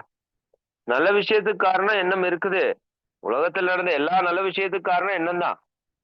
வேதாத்திரி மகர்ஷி இவ்வளவு பெரிய பயிற்சி, ஜீசஸ் இவ்வளவு பெரிய ஒரு மார்க்கம், நபிகளோட மார்க்கம், புத்தரோட மார்க்கம் எல்லாம் அவங்க எண்ணங்கள் தானே. இது மக்களுக்கு கொண்டு போய் கொடுக்கலாம்னு நினைச்சாங்க, நல்லது நடந்தது. அது போல கெடுக்கிறது அத்தனை இதுதானே. இன்னைக்கு உலகத்துல இத்தனை பிரச்சனைக்கு காரணம் மனிதனுடைய எண்ணங்கள் தான். இன்னும் ஒரு படி மேல போய் மனிதனுடைய தீய எண்ணங்கள் தான் இயற்கை சீற்றங்களாக மாறி வருதுன்னு சித்தர்களுடைய கணிப்புல சொல்றாங்க. ஏன் இவ்வளவு தீமை நடக்குது உலகத்துல இயற்கையில? மனிதனுடைய எண்ணங்கள் ரொம்ப கெட்டு போச்சுன்னு சொல்றாங்க. சரி, அப்போ நம்ம ஒரு விஷயத்த நான் சொல்றது சிம்பிளா இருக்கு, பட் அது கவனிங்க. இப்போ நீங்க ஒரு ரோட்ல ஒரு கடையில நின்னு ஒரு வாழைப்பழம் சாப்பிடுறீங்க. வாழைப்பழம் சாப்பிடுறீங்கன்னு வச்சுக்கங்க. சாப்பிட்டுட்டு பக்கத்தால ஒரு டப்பா இருக்கு. அந்த டப்பால போடணும். நம்ம டப்பால போடல. பக்கத்தால தூக்கி வீசுறீங்க. தூக்கி வீசலான்னு ஒரு எண்ணம் வந்தது உங்களுக்கு. சரி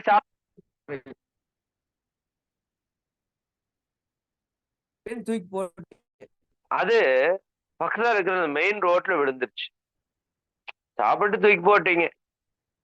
தூக்கி போடலாங்கிற எண்ணம் வராம நீங்க தூக்கி போட முடியாது. சரி, டப்பால போடலான்னு என்ன வந்திருந்தா டப்பால போடுவீங்க. தூக்கி போட என்ன வந்தா தூக்கி போட்டீங்க. ஜஸ்ட் வாழைப்பழம் ஒண்ணு சாப்பிட்டுட்டு தூக்கி அந்த பக்கம் போட்டீங்க, அவ்வளவுதான். இது ஒரு செயல். உங்க எண்ணத்தால வந்த ஒரு செயல். சரி, இப்ப தூக்கி போட்டா என்ன விளைவு வரும்? இப்ப அந்த வழியா ஒருத்தர் மோட்டார் பைக்ல வர்றாரு. கரெக்டா உங்க வாழைப்பழ தோல் மேல விட்டுட்டாரு. அது ஸ்கிட் ஆயிடுச்சுன்னு வச்சுக்கோங்க. சும்மா ஒரு உதாரணத்துக்கு நினைச்சு பாக்குறது தானே. ஸ்கிட் ஆகி கீழே விழுந்துட்டார். என்ன ஆகும்? சரியான அடி. இப்ப அப்படி வந்தவர் ஃபேமிலியோட வந்திருக்காருன்னு நினைச்சுக்கோங்களேன். ஃபேமிலியோட வந்திருக்காரு. ஃபேமிலியில இருக்கிற 4 பேரு கீழே நடு ரோட்ல விழுந்து அடிச்சு மண்டையெல்லாம் உடைஞ்சு கை காலெல்லாம் செராய்ச்சு அப்படியே ரத்தமா வருது. சரிங்களா? இப்ப பின்னாடி ஒரு லாரி ஃபாஸ்டா வந்தது. அதனால கண்ட்ரோல் பண்ண முடியாம இவங்க 4 பேர் மேல ஏத்திருச்சுன்னு வச்சுக்கோங்க. இப்ப சொல்லுங்க, வாழைப்பழ தோலை சும்மா தூக்கி போட்டது தப்பா? மேலோட்டமா பார்த்தா அது தப்பு இல்லைன்னு தெரியும். ஆனா கொஞ்சம் ஆழமா சிந்திச்சீங்கன்னா அது மிகப்பெரிய பாவமாக தெரியும். அப்போ ஒவ்வொன்றுமே இப்படித்தான். ரொம்ப கவனமாக நம்ம செயலை செய்யணும். அப்ப தூக்கி போடலாம்னு ஒரு எண்ணம் வர்றப்பே நம்ம ஆய்வு செய்யணும். இந்த எண்ணம் ஏன் வருது? பழக்கம். தூக்கி தூக்கி வீசி பழக்கம். விளைவு என்ன ஆகும்? தீமை. அப்ப என்ன செய்யணும்? ப்ராப்பரா டப்பால போடு. நண்பர்களே, இது சாதாரண செயல் அல்ல. எண்ணம் ஆராய்தல் என்பது உங்களை ஞானியாக்காமல் விடாது. அந்த அளவுக்கு ஒரு உயர்ந்த செயல். எண்ணத்தை ஆராய்ச்சியிலும் தூய்மையில வைத்திருப்பவன் ஞானி என்று நம்ம சொல்லியிருக்கிறோம். அதை எழுதி வைத்துக் கொள்ளுங்க. நீங்கள் ஞானி ஆகணும்னா ஒரே தகுதி தான். உங்க எண்ணம் ஆராய்ச்சியில் இருக்கணும், தூய்மையா இருக்கணும், அவ்வளவுதான். அப்ப நீங்க ஞானி. இந்த க்ஷணத்துல நீங்க ஆராய்ச்சியில தூய்மையில எண்ணத்தை வச்சிருந்தா நீங்க ஞானி. சரிங்களா? இப்ப ரொம்ப கவனமாக செய்ய வேண்டிய ஒரு பயிற்சி எண்ணம் ஆராய்தல். தொடர்ந்து விடாமல் செய்ய வேண்டிய ஒரு பயிற்சி எண்ணம் ஆராய்தல். டெய்லி ஒரு 10 நிமிஷம் 15 நிமிஷம் ஒதுக்குங்க. வாங்க, அந்த எண்ணம் ஆராய்தல் தொடர்ந்து பண்ணுங்க. அது நம்ம வாழ்க்கையை மாற்றி அமைப்பதற்கான ஒரு செயல். அதாவது மிகப்பெரிய ட்ரெயின் வருது. அதை ட்ராக் மாத்துவாங்க, பார்த்திருக்கீங்களா? ஒரு சின்ன லிவரை அமுத்துனாங்கன்னா இந்த பக்கம் போற ட்ரெயின் அப்படியே அந்த பக்கம் போயிடும். அது போல நம்முடைய மொத்த வாழ்க்கையும் மாற்றக்கூடிய லிவர் எண்ணம் தான். எண்ணத்தை சின்னதா நினைச்சிடாதீங்க. சரிங்களா? அதுக்கு பல உதாரணங்கள் உங்களுக்கு சொல்லிட்டோம். எண்ணத்தினுடைய சிறப்பை மட்டும் தெரிஞ்சு பிரயோஜனம் இல்லை. இவ்வளவு சக்தி மிக்க எண்ணத்தை நம்ம என்ன பண்ணணும்? சரியாக கையாள தெரியணும். அலாவுதீன் அற்புத விளக்குல வர்ற பூதம் உங்களுடைய எண்ணம். அந்த பூதம் உங்களை காப்பாற்ற வேணுமா, உங்களுக்கு வேணுங்கிறதெல்லாம் செய்ய வேணுமா, அல்லது உங்களையே அதை விழுங்க வேண்டுமா, அழிக்க வேண்டுமா, நீங்க தான் முடிவு செய்யணும். அப்ப தியானம் செய்யும் போது அந்த எண்ணம் கட்டுப்பாட்டில் இருக்கும். தற்சோதனை செய்யும் போது அந்த எண்ணத்தை நல்ல வழியில பயன்படுத்தி கொள்ள முடியும். சரிங்களா? இல்லாட்டி அது எப்படி போகும்? அது மிக தீய விளைவுகளை உங்க வாழ்க்கையில ஏற்படுத்திடும். கவனமா இருக்கணும். என்ன மாதிரி தொடர்ந்து செய்யுங்க என்று கூறி காலம் கருதி நம்ம நிறைவு செய்வோம். எல்லாரும் தியான நிலைக்கு வந்துருங்க. இன்னைக்கு முழுக்க முழுக்க வாழ்த்துக்கும் எண்ணம் ஆராய்தலுக்கும் இம்பார்ட்டன்ஸ் கொடுத்துருக்குறோம். அதை நல்லா நீங்க செய்துட்டு வாங்க. அதற்கான அட்டவணை இன்னைக்கு உங்க குரூப்ல அனுப்புறோம். அந்த அட்டவணையை போட்டு நீங்க பிராக்டிஸ் பண்ணுங்க. அதுல ஏதாவது டவுட் இருந்ததுன்னா நாளை மறுநாள் சனிக்கிழமை வகுப்புல உங்களுக்கு கேள்வி பதில் செஷன் வச்சிருக்கிறோம். அதில் நீங்க கேட்ட ஐயத்தை தெளிவு பெறலாம். சரிங்களா? எல்லாரையும் வாழ்த்திடுவோம். தியான நிலைக்கு வந்துருங்க. வாழ்க வளமுடன். நீங்களும் உங்கள் அன்பு குடும்ப உறுப்பினர்கள் அனைவரும் அருட்பேராற்றல் கருணையினால் உடல் நலம், நீலாயுள், நிறை செல்வம், உயர் புகழ், மெஞ்ஞானம் ஓங்கி இறை உணர்வு, அறநெறி, கல்வி, தனம், தானியம், இளமை, வலிவு, துணிவு, நன்மக்கட்பேறு, அறிவிலுயர்ந்தோர் நட்பு, அன்புடைமை, அகத்தவம், அழகு, புகழ், மனித மதிப்புணர்ந்து ஒழுகும் பண்பு, பொறையுடைமை எனும் பேறு 16 பெற்று பெருவாழ்வு வாழ்க. வாழ்க வளமுடன், வாழ்க வளமுடன், வாழ்க வளமுடன். நண்பர்களுக்கு சில முக்கிய அறிவிப்புகள் நல்லா கூர்ந்து கவனிக்கணும். நீங்க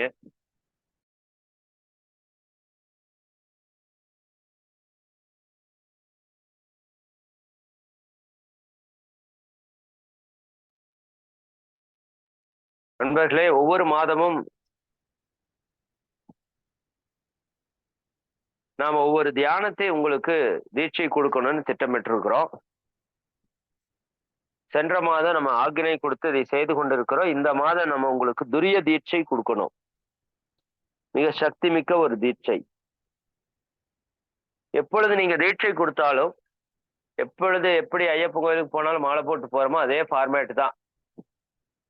எப்பொழுது தீட்சை பெறணும்னாலும் நீங்க அதற்கு முன்னாடி ஒரு வாரத்திற்காவது அந்த விரத முறைகளை தொடர்ந்து கடைபிடிக்கணும். ஆக்சுவலா 1ஆம் தேதியிலிருந்தே சொல்லியிருக்கணும். இன்னைக்கு பரவாயில்ல, 3ஆம் தேதி. நம்ம 4லிருந்து 11 வரைக்கும் ஒரு வாரத்துக்கு அந்த விரதத்தை நீங்க தீவிரமா கடைபிடிங்க. உங்களுக்கு முதல்லயே சொல்லப்பட்டதுதான், புதுசா ஒண்ணு இல்லை. பயிற்சிகளை முறையா செய்யணும், 5 அளவு முறையை கடைபிடிக்கணும். சரிங்களா? இதையெல்லாம் நீங்க கொஞ்சம் சரியா ஃபாலோ பண்ணிட்டு வரணும். அப்போ அந்த தீட்சை பெறும்போது அதனுடைய ஆற்றலை நீங்க முழுமையா அனுபவிக்க முடியும். அதுதான் அதனோட நோக்கம். அந்த விதத்துல வருகின்ற இன்னைக்கு தேதி எத்தனை? இன்னைக்கு 3, 4, 5, 6, 7, 8, 9, 10, 11ஆம் தேதி உங்களுக்கு தீட்சை கொடுத்துடலாம். துரிய தீட்சை 10ஆம் தேதி, மன்னிக்கணும், செவ்வாய்க்கிழமை தானே, 10ஆம் தேதி உங்களுக்கு துரிய தீட்சை கொடுத்துடலாம். நீங்க நாளையிலிருந்து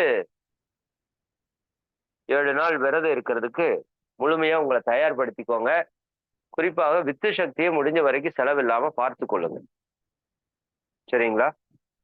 அது ரொம்ப ரொம்ப இம்பார்ட்டன்ட். 5 அளவு முறை சரியா கடைபிடிங்க. இப்போ கொடுக்கப்பட்ட பயிற்சிகளை நல்லா ஆழமா செஞ்சுட்டு வாங்க. குறிப்பா ஆக்ஞை தவம் நல்லா செய்துட்டு வாங்க. அப்பதான் துரிய உணர்வுல நீங்க மேலோங்கி செல்ல முடியும். சரிங்களா? ஒவ்வொரு மாதமும் நீ 1ஆம் தேதியிலிருந்து 7ஆம் தேதி வரைக்கும் ஒவ்வொரு மாதமும் நீங்க இந்த விரதம் இருக்கிறத ஃபாலோ பண்ணுங்க. 7ஆம் தேதிக்கு அடுத்த உங்களோட வகுப்புல புதிய புதிய தீட்சையை நம்ம கொடுத்துருவோம்.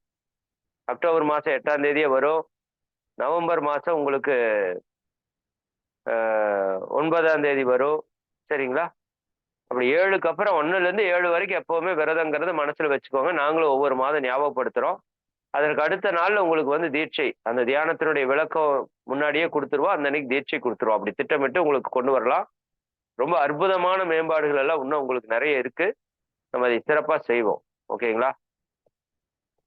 சரி, 2வது உங்களுக்கு ஐயம் தெளிதல் அப்படிங்கிற ஒரு சப்ஜெக்ட் கிளாஸ் ஏற்பாடு பண்ணணும்னு சொல்லிட்டே இருக்கிறோம்.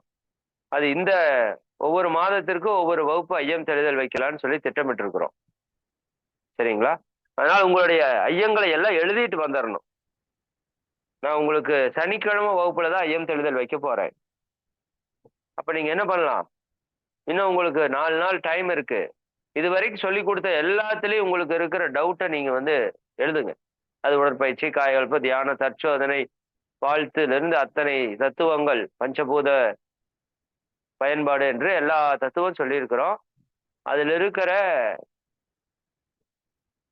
கேள்விகளை எல்லாம் நீங்க எழுதிட்டு நல்ல ஷார்ப்பான கேள்விகளை அங்க கேட்கணும். அந்த அன்னைக்கு அரை மணி நேரம் தவம் பண்ணிட்டு 1 மணி நேரம் கேள்வி பதில் செஷன் தான். நிச்சயமா மற்றவங்களும் அதை நல்லா பயன்படுத்திக்கோங்க. பலருடைய கேள்வி நமக்கு பல விடைகளை கொடுக்கும். சரிங்களா? அப்ப இந்த 2ஐ நீங்க மனதில் வைத்துக்கொண்டு செயல்படுமாறு அன்போடு கேட்டுக்கொண்டு இந்த உரையை நிறைவு செய்வோம். அனைவருக்கும் நன்றி. வாழ்க வளமுடன். நம்ம நிறைவு செய்து கொள்ளலாம். வேற ஏதாவது சொல்றது விட்டுட்டு நாம ஏதாவது இருந்தா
வாழ்க வையகம், வாழ்க வையகம், வாழ்க வளமுடன்.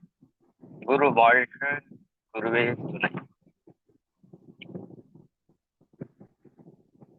எல்லாம் வல்ல அருட்பேராற்றலையும் அதன் அனைத்து தன்மாற்ற நிலைகளையும் ஒரு சேர நினைந்து நன்றியுணர்வோடு வணங்கிக் கொள்ளும்.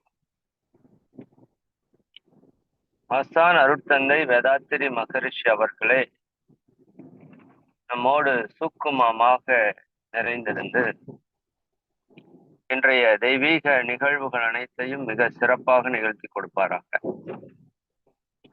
வாழ்க வளமுடன், வாழ்க வளமுடன், வாழ்க வளமுடன்.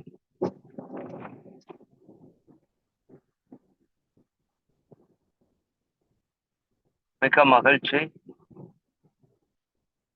நண்பர்களே.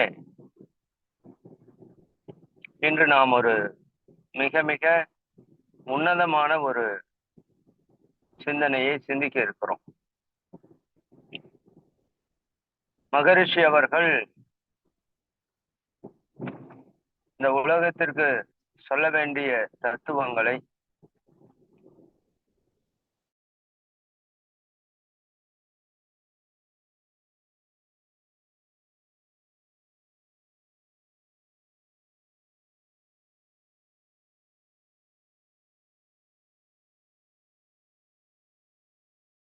இல்லம் சார்ந்த தத்துவ விளக்கங்களை நமக்கு நிறைய நிறைய போதித்திருக்கிறார்கள். அவர் ஒரு இல்லற ஞானி. ஞானிகளிலே 2 விதம். இல்லறத்திலிருந்து ஞானம் பெற்றவர்கள், துறவரத்திலிருந்து ஞானம் பெற்றவர்கள். 2மே சிறப்பான மார்க்கம்தான். இருந்தாலும் பெரும்பாலான உலக மக்கள் எதுல இருக்கிறோம் அப்படின்னா இல்லறத்தில் தான் இருக்கிறோம்.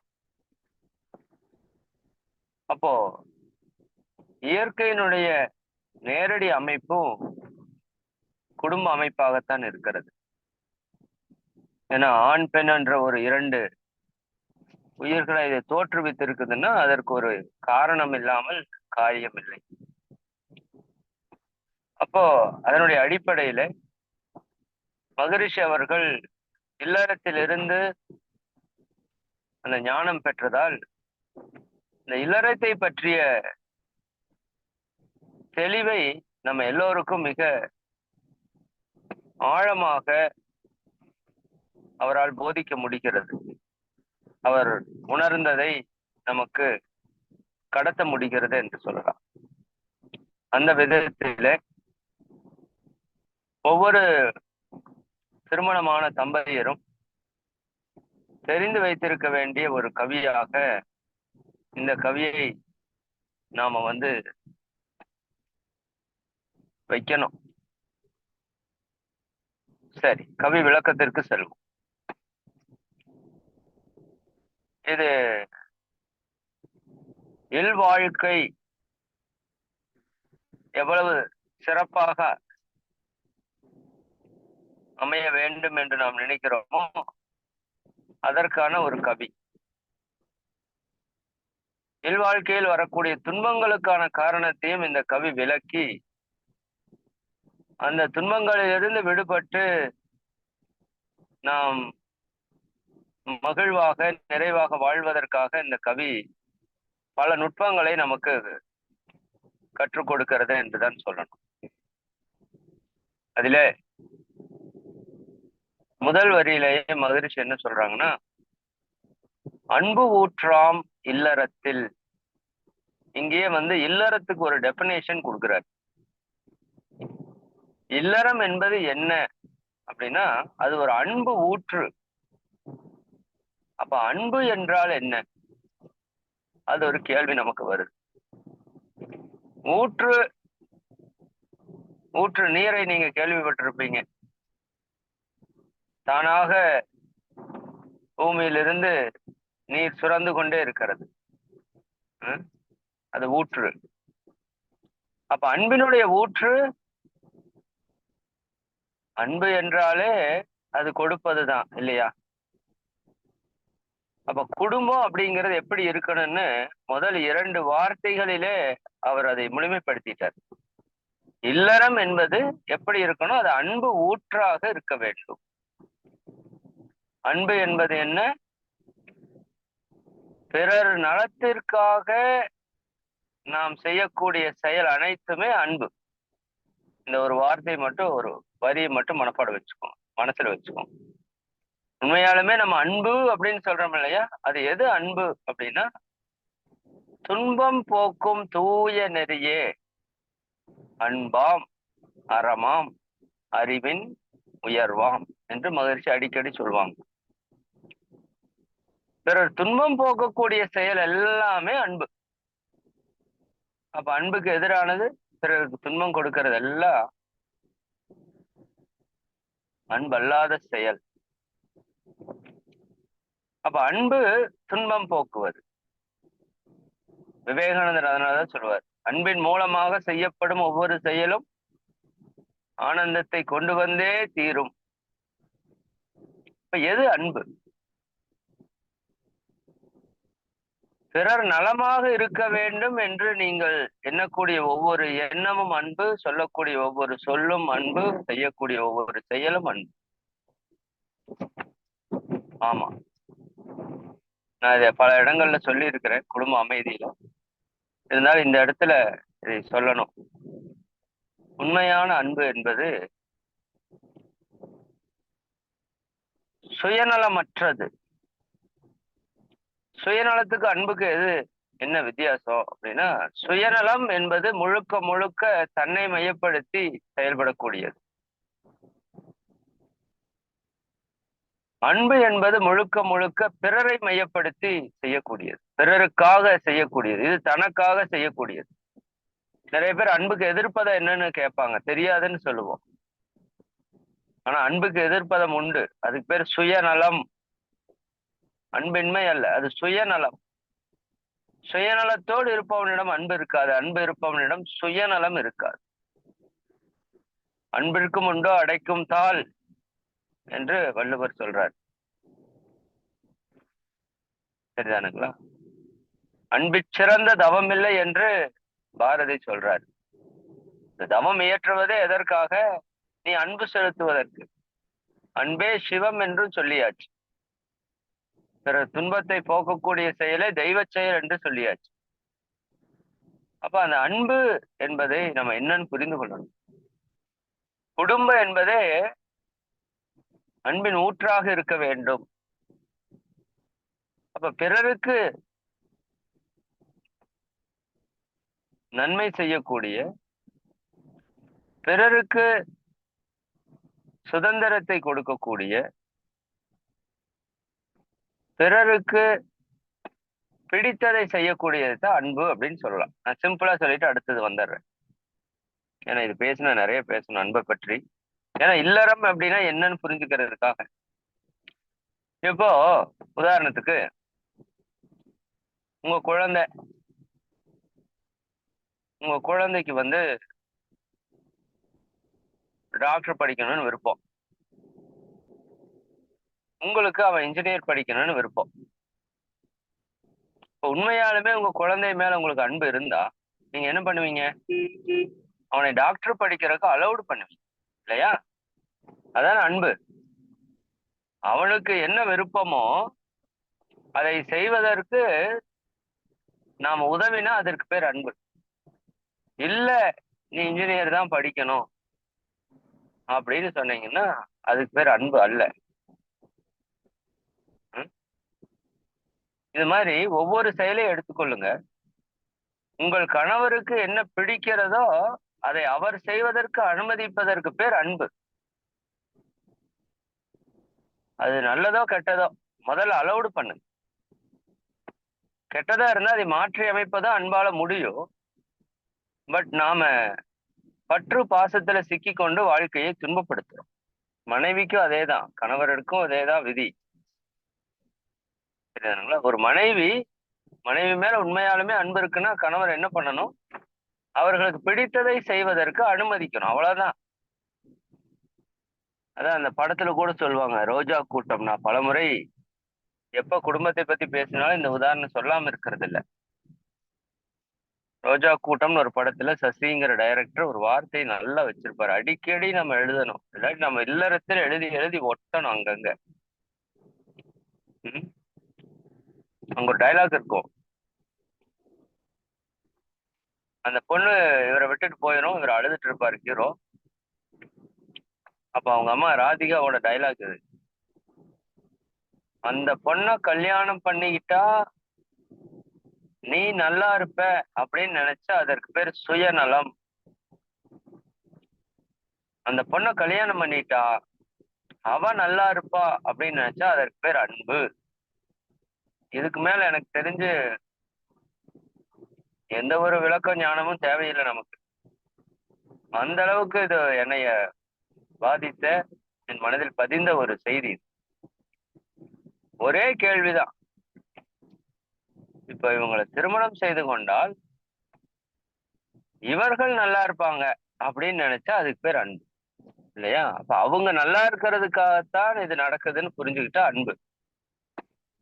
நான் நல்லா இருப்பேன்னு நினைச்சா அதுக்கு பேர் சுயநலம். அப்ப இல்லற எதற்காக? நம் கர்மாவை கழிப்பதற்கு, பிறருக்கு சேவையாற்றணும். எங்க போய் சேவையாற்றுறது தெரியாது. அதற்கு ஒரு இடம் வேணும், அதுக்கு ஒரு குடும்பம் வேணும். ஊருக்கே போய் நம்ம சோறு போட முடியாது.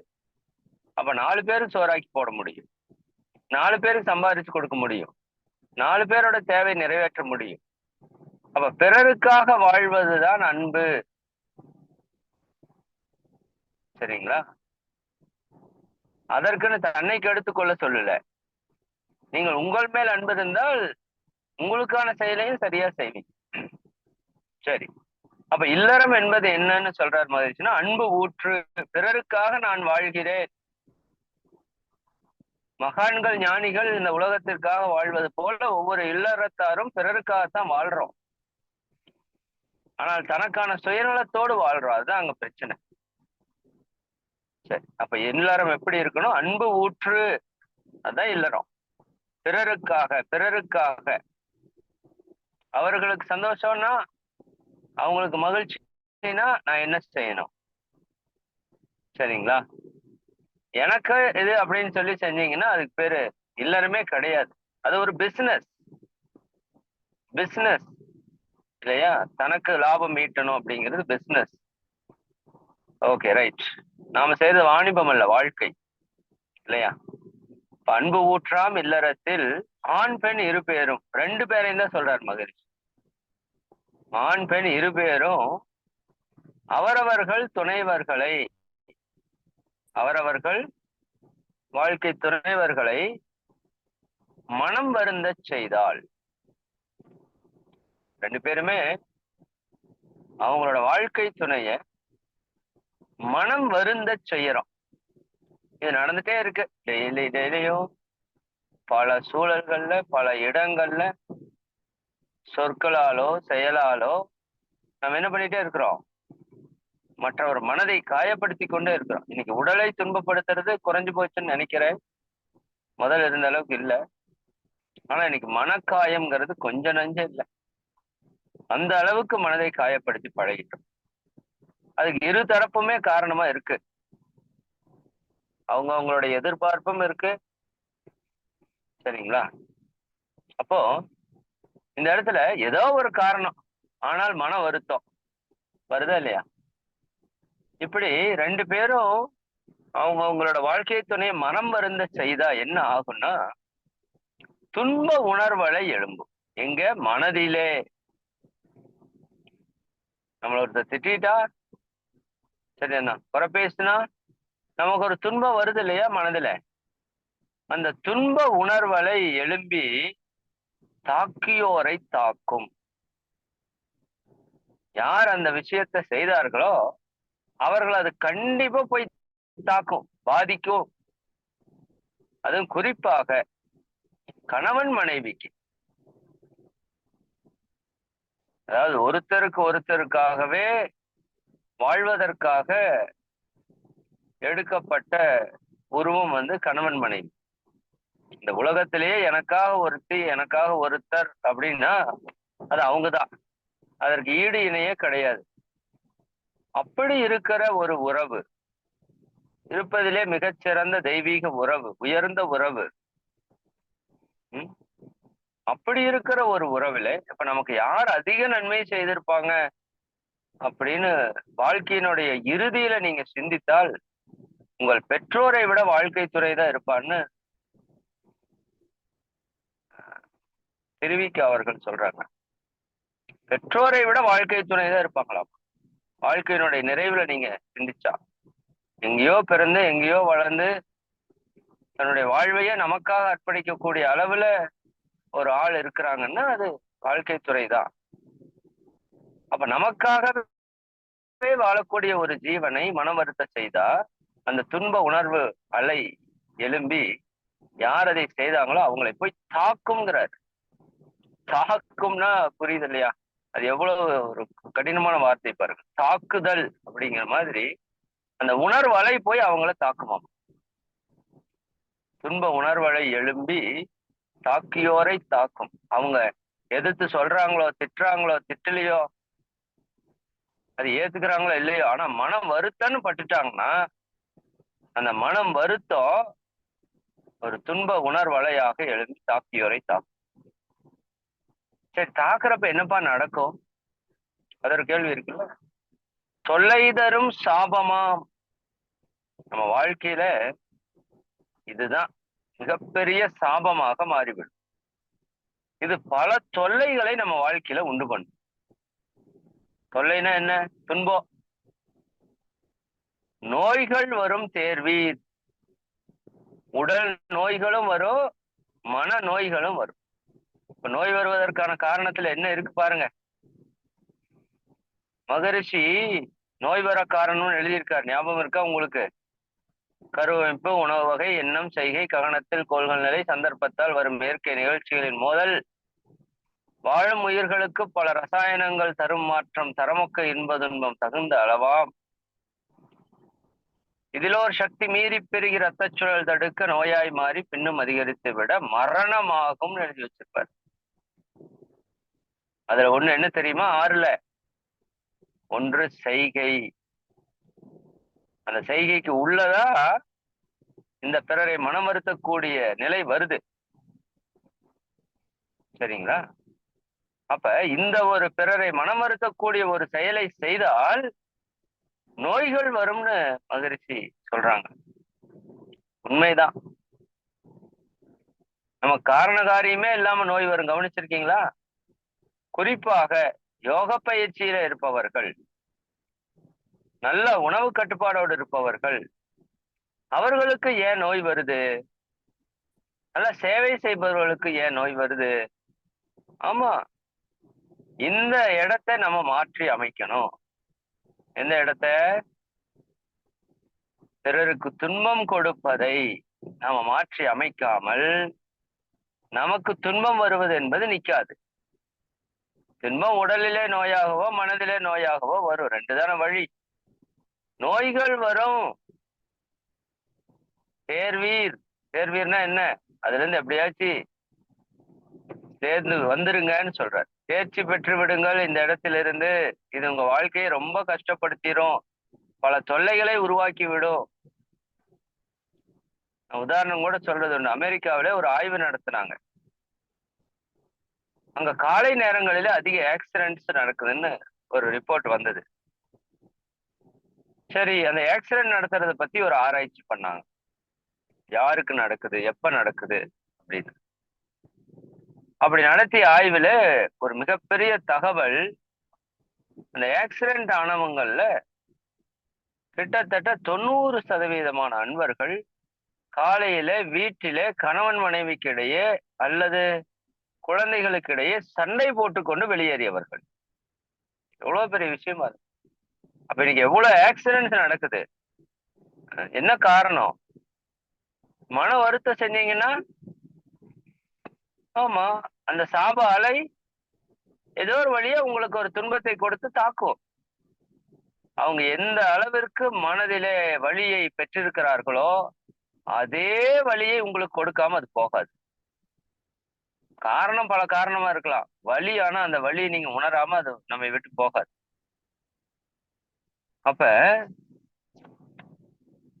என்ன பண்ணணும்? இதுல இருந்து நீங்க வந்து தேர்ச்சி பெற்றிருக்கணும் அப்படின்னு சொல்லி மகரிஷி சொல்றாங்க.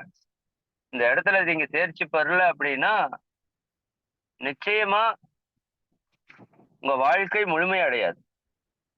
ஏன் இவ்வளவு தூரம் பேச வேண்டியதா இருக்கு அப்படின்னா, நாம இறைவனை நோக்கி ஒரு முழுமையை நோக்கி நம்ம பயணித்துக் கொண்டிருக்கிறோம்.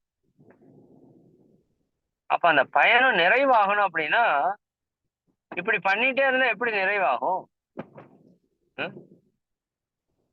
பாவத்தை செய்து துன்பத்தை கொடுத்து சாபத்தை ஏற்றுக்கொண்டே இருந்தா எப்படி நம்ம வந்து பிறவிக்கடலை நீந்தறது?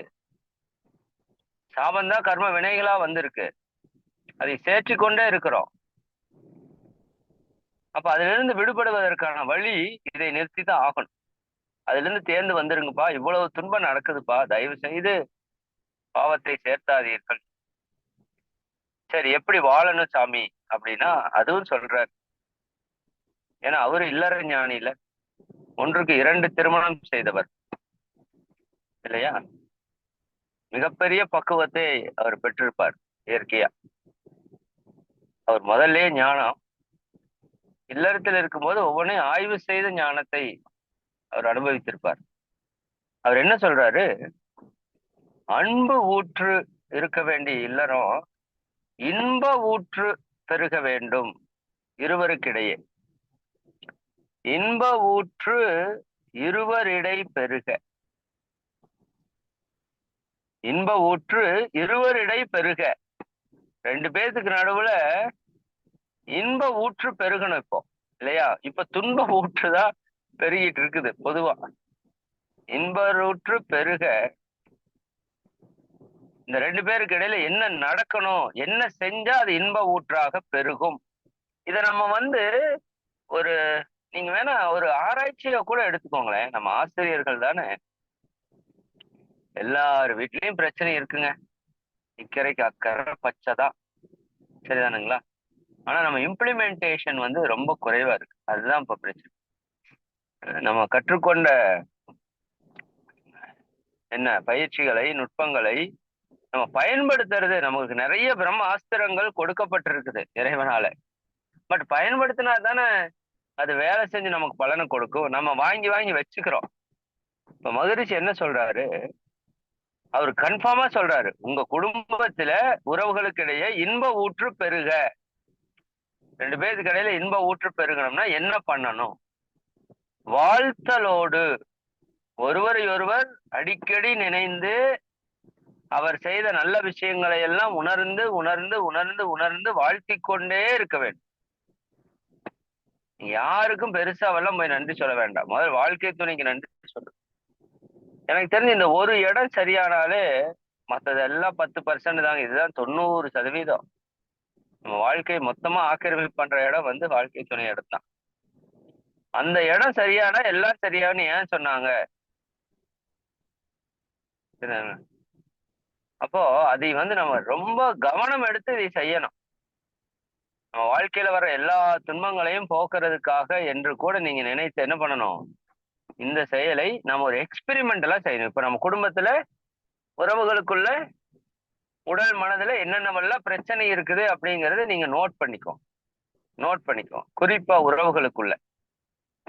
அப்ப அப்படி இருக்கிற அந்த உறவு துன்பங்களை எல்லாம் நாம் ஒரு மாத காலம் எடுத்து ஒரு ஆராய்ச்சி செய்யறோம். பின்ன 22 வாரம் சென்று கொண்டு இருக்கிறது இல்லையா? ஒரு 4 வாரம் கழிச்சு நம்ம செக் பண்ணி பார்ப்போம். இந்த பிராக்டிஸ் பண்ணிட்டு, இந்த கவி படிக்கிறது ஒரு விஷயமா இருந்தாலும் பட் இந்த கவி மூலமா நம்ம வாழ்க்கையை நம்ம மாற்றி அமைத்துக் கொள்ளணும். அதுதான் கவி. அப்ப என்ன செய்யணும்? வாழ்த்தலோடு வாழ்த்திட்டே இருக்கணும். அது கூட ஒரு 3 விஷயம் செய்யணும் அப்படின்னு சொல்றாரு. இன்முகமும், முகம் எப்படி இருக்கணுமாமா குடும்பத்துல? இன்முகம் அப்படியே இருக்கு, சரிதானா? இஞ்சி பார்க்கவே முடியுது இல்லை. ஊரெல்லாம் இன்முகமா இருக்குது, வீட்டுக்குள்ள வந்தா கரடு முரடாக மாறுகிறது இல்லையா? இந்த முகத்தை பார்க்கறதுக்காகத்தான் வரணும். வெளியில 1000 பிரச்சனை இருந்துட்டு வீட்டுக்குள்ள வந்தா மனைவியோட முகத்தை பார்த்தாலே அவருக்கு ஒரு நிம்மதி வரணும், சந்தோஷம் வரணும், சாந்தம் வரணும், அமைதி வரணும், மகிழ்ச்சி வரணும். இவங்களுக்காக அது இது கஷ்டப்பட்டா பரவாயில்லை அப்படிங்கிற உணர்வு வரணும். கணவனும் அப்படியே சரிங்களா, மனைவியை வந்து பாக்குறப்ப இவருக்காகத்தான் உழைக்கிறோங்கிற எண்ணம் அந்த பெண்ணுக்காக இருக்கணும். எவ்வளவு வேணா இவருக்காக உழைக்கலாங்கிற மாதிரி இருக்கணும். அப்ப இன்முகம் காட்ட வேண்டும். இது வந்து ஒரு பக்கம் குடும்பத்துக்குன்னு சொல்றாரு மகரிஷி, மொத்த வாழ்க்கைக்கான ஞானம்னு வச்சுக்கோங்க. ஃபர்ஸ்ட் குடும்பத்துல அப்ளை பண்ணுவோம். இப்ப வீட்டுக்குள்ள நம்ம எப்படி இருக்கணும்? இன்முகத்தோடு இருக்க வேண்டும். முகத்தை கடுமையாக வைத்துக் கொள்ளாமல் இன்முகமாக இருக்க வேண்டும்.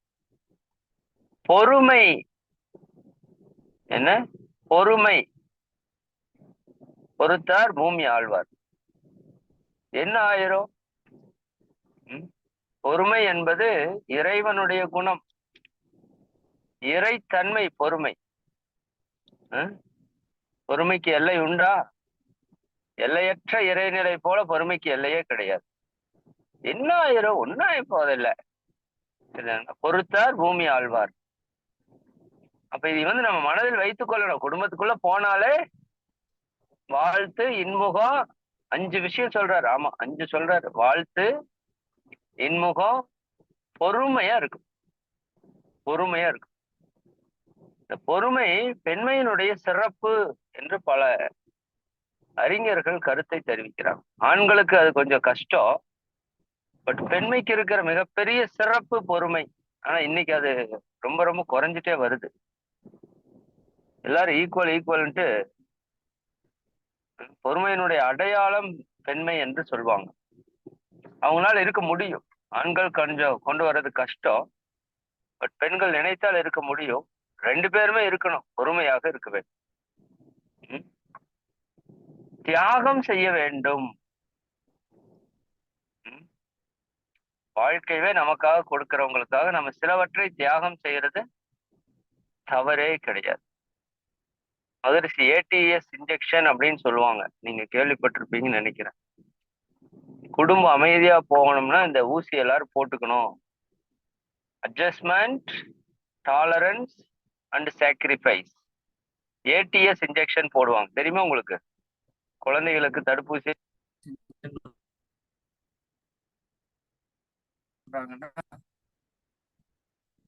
குடும்ப அமைதிக்கு ஏடிஎஸ் இன்ஜெக்ஷன் அப்படின்னு சொல்றாங்க.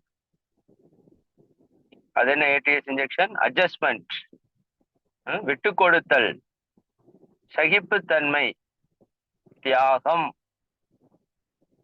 சகிப்புத்தன்மை தான் நம்ம பொறுமை என்று பேசுகிறோம். சகித்து கொள்ளணும், பொறுமையா இருக்கணும், பொறுத்து இருக்கணும், தியாகம் செய்யணும். எத்தனையோ பேருடைய தியாகத்துலதான் நம்ம வாழ்ந்துட்டு இருக்கிறோம். சொல்லுங்க பாப்போம். நம்ம உலகத்துக்கே போய் தியாகம் செய்ய முடியாது, 4 பேருக்கு தியாகம் செய்வோமே, இல்ல வாழ்க்கை துணைக்கு தியாகம் செய்வோமே. யோசித்து பாருங்க. ஒவ்வொருத்தரும் பல தியாகங்களை பண்ணிதான் நம்ம வாழ்க்கை நடந்துட்டு இருக்குன்னு புரிஞ்சுக்கிட்டா இது ஒரு பெரிய விஷயம் அல்ல. தியாகம் செய்யும். தனக்கான ஒரு விஷயத்தை பிறருக்காக விட்டு கொடுப்பதற்கு பேரு தியாகம் என்று பெயர். ஒரு சரி, அதுக்குள்ள ரொம்ப போக வேண்டாம். தியாகம்னா உங்களுக்கு தெரியும் சரிங்களா? உங்களுக்கு வர வேண்டிய ஒன்று அவருக்கு போகுது அப்படின்னா அது நீங்க தியாகம் செய்யறது. விட்டுட்டீங்கன்னா அது தியாகம்னு அர்த்தம், அவ்வளவுதான். அப்ப இன்மனம் இருக்கணும், பொறுமை இருக்கணும், தியாகம். 4வது போடுறாரு, 5வது போடுறாரு பாருங்க. ரொம்ப ரொம்ப இம்பார்ட்டன்ட் இந்த பேரு. இதை பத்தி நம்ம அதிகமா சிந்திக்கிறது இல்லை. தகைமை காட்ட வேண்டும் என்று சொல்றார். இந்த தகைமைக்கு நிறைய பொருள் இருக்கிறது. பெருந்தகைமை. தகைமை என்றால் தமிழ்ல தக அமைவு அப்படிங்கிறது தான் தகைமை என்று பொருள் தமிழ்ல. நீங்க அகராதியில பாத்தீங்கன்னா தெரியும். நான் முதல்ல தகைமைனா என்னன்னு தெரியாம பார்த்தப்போ மிக அற்புதமான விளக்கம். அதுக்கப்புறம் தான் மகிழ்ச்சியோடைய தக அமைவு சப்ஜெக்டே எனக்கு நல்லா ஆழமா புரிஞ்சுது. இந்த உயிரின தன்மாற்றம், பிரபஞ்ச தன்மாற்றத்தை தக அமைதல் அப்படின்னு சொல்லி மகிழ்ச்சி பேசுவாங்க. ரொம்ப எக்ஸலண்டான விஷயம் அது, தக அமைவு. தகைமைனா என்னன்னா தக அமைவு, அடாப்டபிலிட்டி. அந்த இடத்திற்கு தகுந்த மாதிரி தன்னை மாற்றிக்கொள்வது. கரப்பாம்பூச்சி இத்தனை கோடி ஆண்டுகளாக வாழ்ந்துட்டு இருக்கா தெரியுமா உங்களுக்கு? டைனோசர் எல்லாம் கூட காலி ஆயிடுச்சு. ஏன் தெரியுமா? காக்ரோச். அதனோட ஸ்டைல் என்ன தெரியுங்களா? எல்லா இடத்துலயும் அதுக்கு தகுந்த மாதிரி தன்னை மாற்றிக்கொள்ளும்.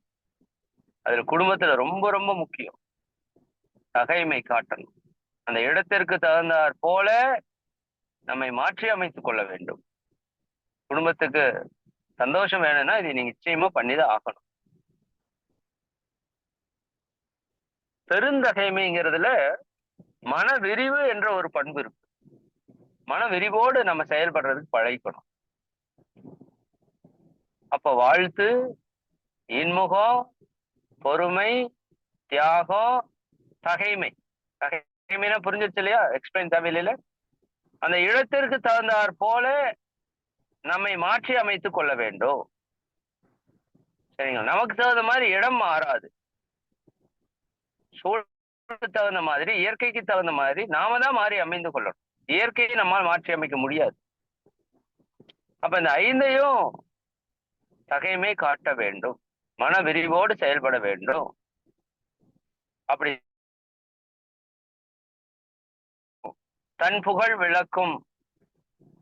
நம்ம இந்த அளவுக்கு உயர்வா வாழக்கூடிய இந்த வாழ்க்கை ஒரு மிகப்பெரிய ஒரு உயர்ந்த வாழ்க்கை. இந்த உயர்ந்த வாழ்க்கையை உலகிற்கு அறிவிக்கக்கூடிய அளவிலே நல்ல தரமுடைய மக்கள் தழைப்பார்கள். அதுதான் வேணும். இந்த உலகத்திற்கு நீங்க செய்ய வேண்டிய மிகப்பெரிய தொண்டு என்னன்னா நல்ல குழந்தைகளை, அதனாலதான் மக்கட்பேறு என்று சொன்னார்கள். நன்மக்கட்பேருன்னு மகிழ்ச்சி வாழ்த்துவாங்க. வெறும் மக்கட்பேர் இல்ல, நன்மக்கட்பேறு. நன்மக்களை பெறுவது என்பது கிடைத்தற்கரிய பேரு, சும்மாவெல்லாம் கிடையாதுங்க. அப்படியெல்லாம் பெற்றுவிட முடியாது. அப்படி ஒரு குழந்தை வேணும்னா நாம் எப்படி இருக்கணும்னா இப்படி இருந்தாதான் அப்படி வரும் இல்லையா? சட்டியில இருக்கிறதா அகப்பையில வரும். அது போல நம்மகிட்ட இருக்கிற தன்மை நம்ம குழந்தைகிட்ட வரும். நம்ம நடவடிக்கையை பார்த்து அப்படியே அந்த குழந்தை செயல்படும். அப்ப தன் புகழ் விளக்க நல்ல தரமுடைய மக்கள் தழைக்க வேண்டும்னா நீங்க இந்த 5ஐயும் ஃபாலோ பண்ணுங்க. மேல இருக்கிறதுல கவனமா தேர்ச்சி பெற்று வெளியே வந்துருங்க. இதை நான் சும்மா சொல்ல, என்னுடைய இல்வாழ்வை ஆய்ந்து கண்ட உண்மை.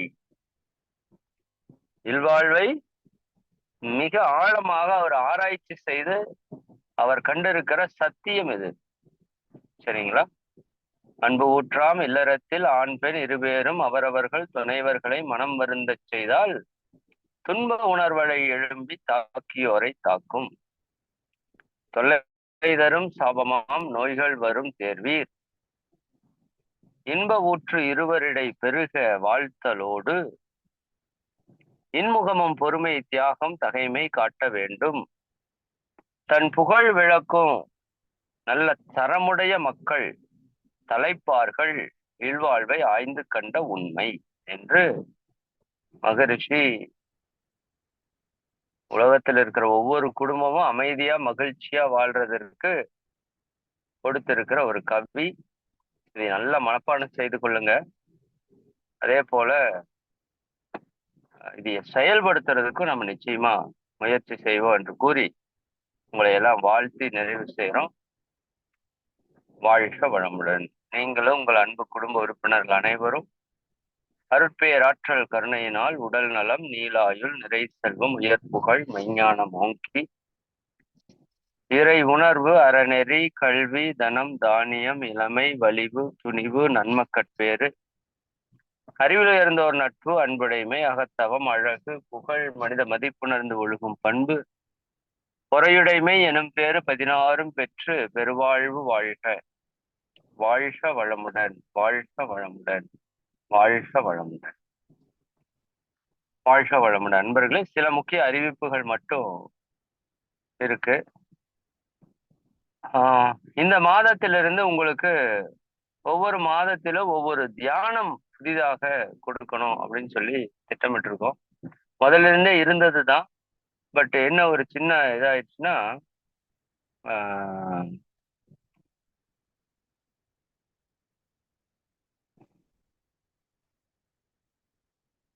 உங்களுக்கு அந்த தியானத்துல நீங்க ஆழமா பழகணுங்கிறதுனால உங்களுக்கு அதை சொல்லாம விட்டுருந்தோம்.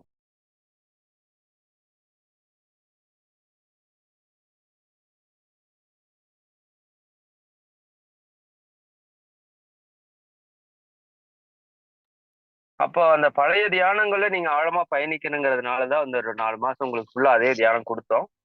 இனி வர்ற ஒவ்வொரு மாதமும் ஒரு பயிற்சி, ஒரு தியானம் உங்களுக்கு வந்து சிறப்பா கொடுக்க இருக்கிறோம்.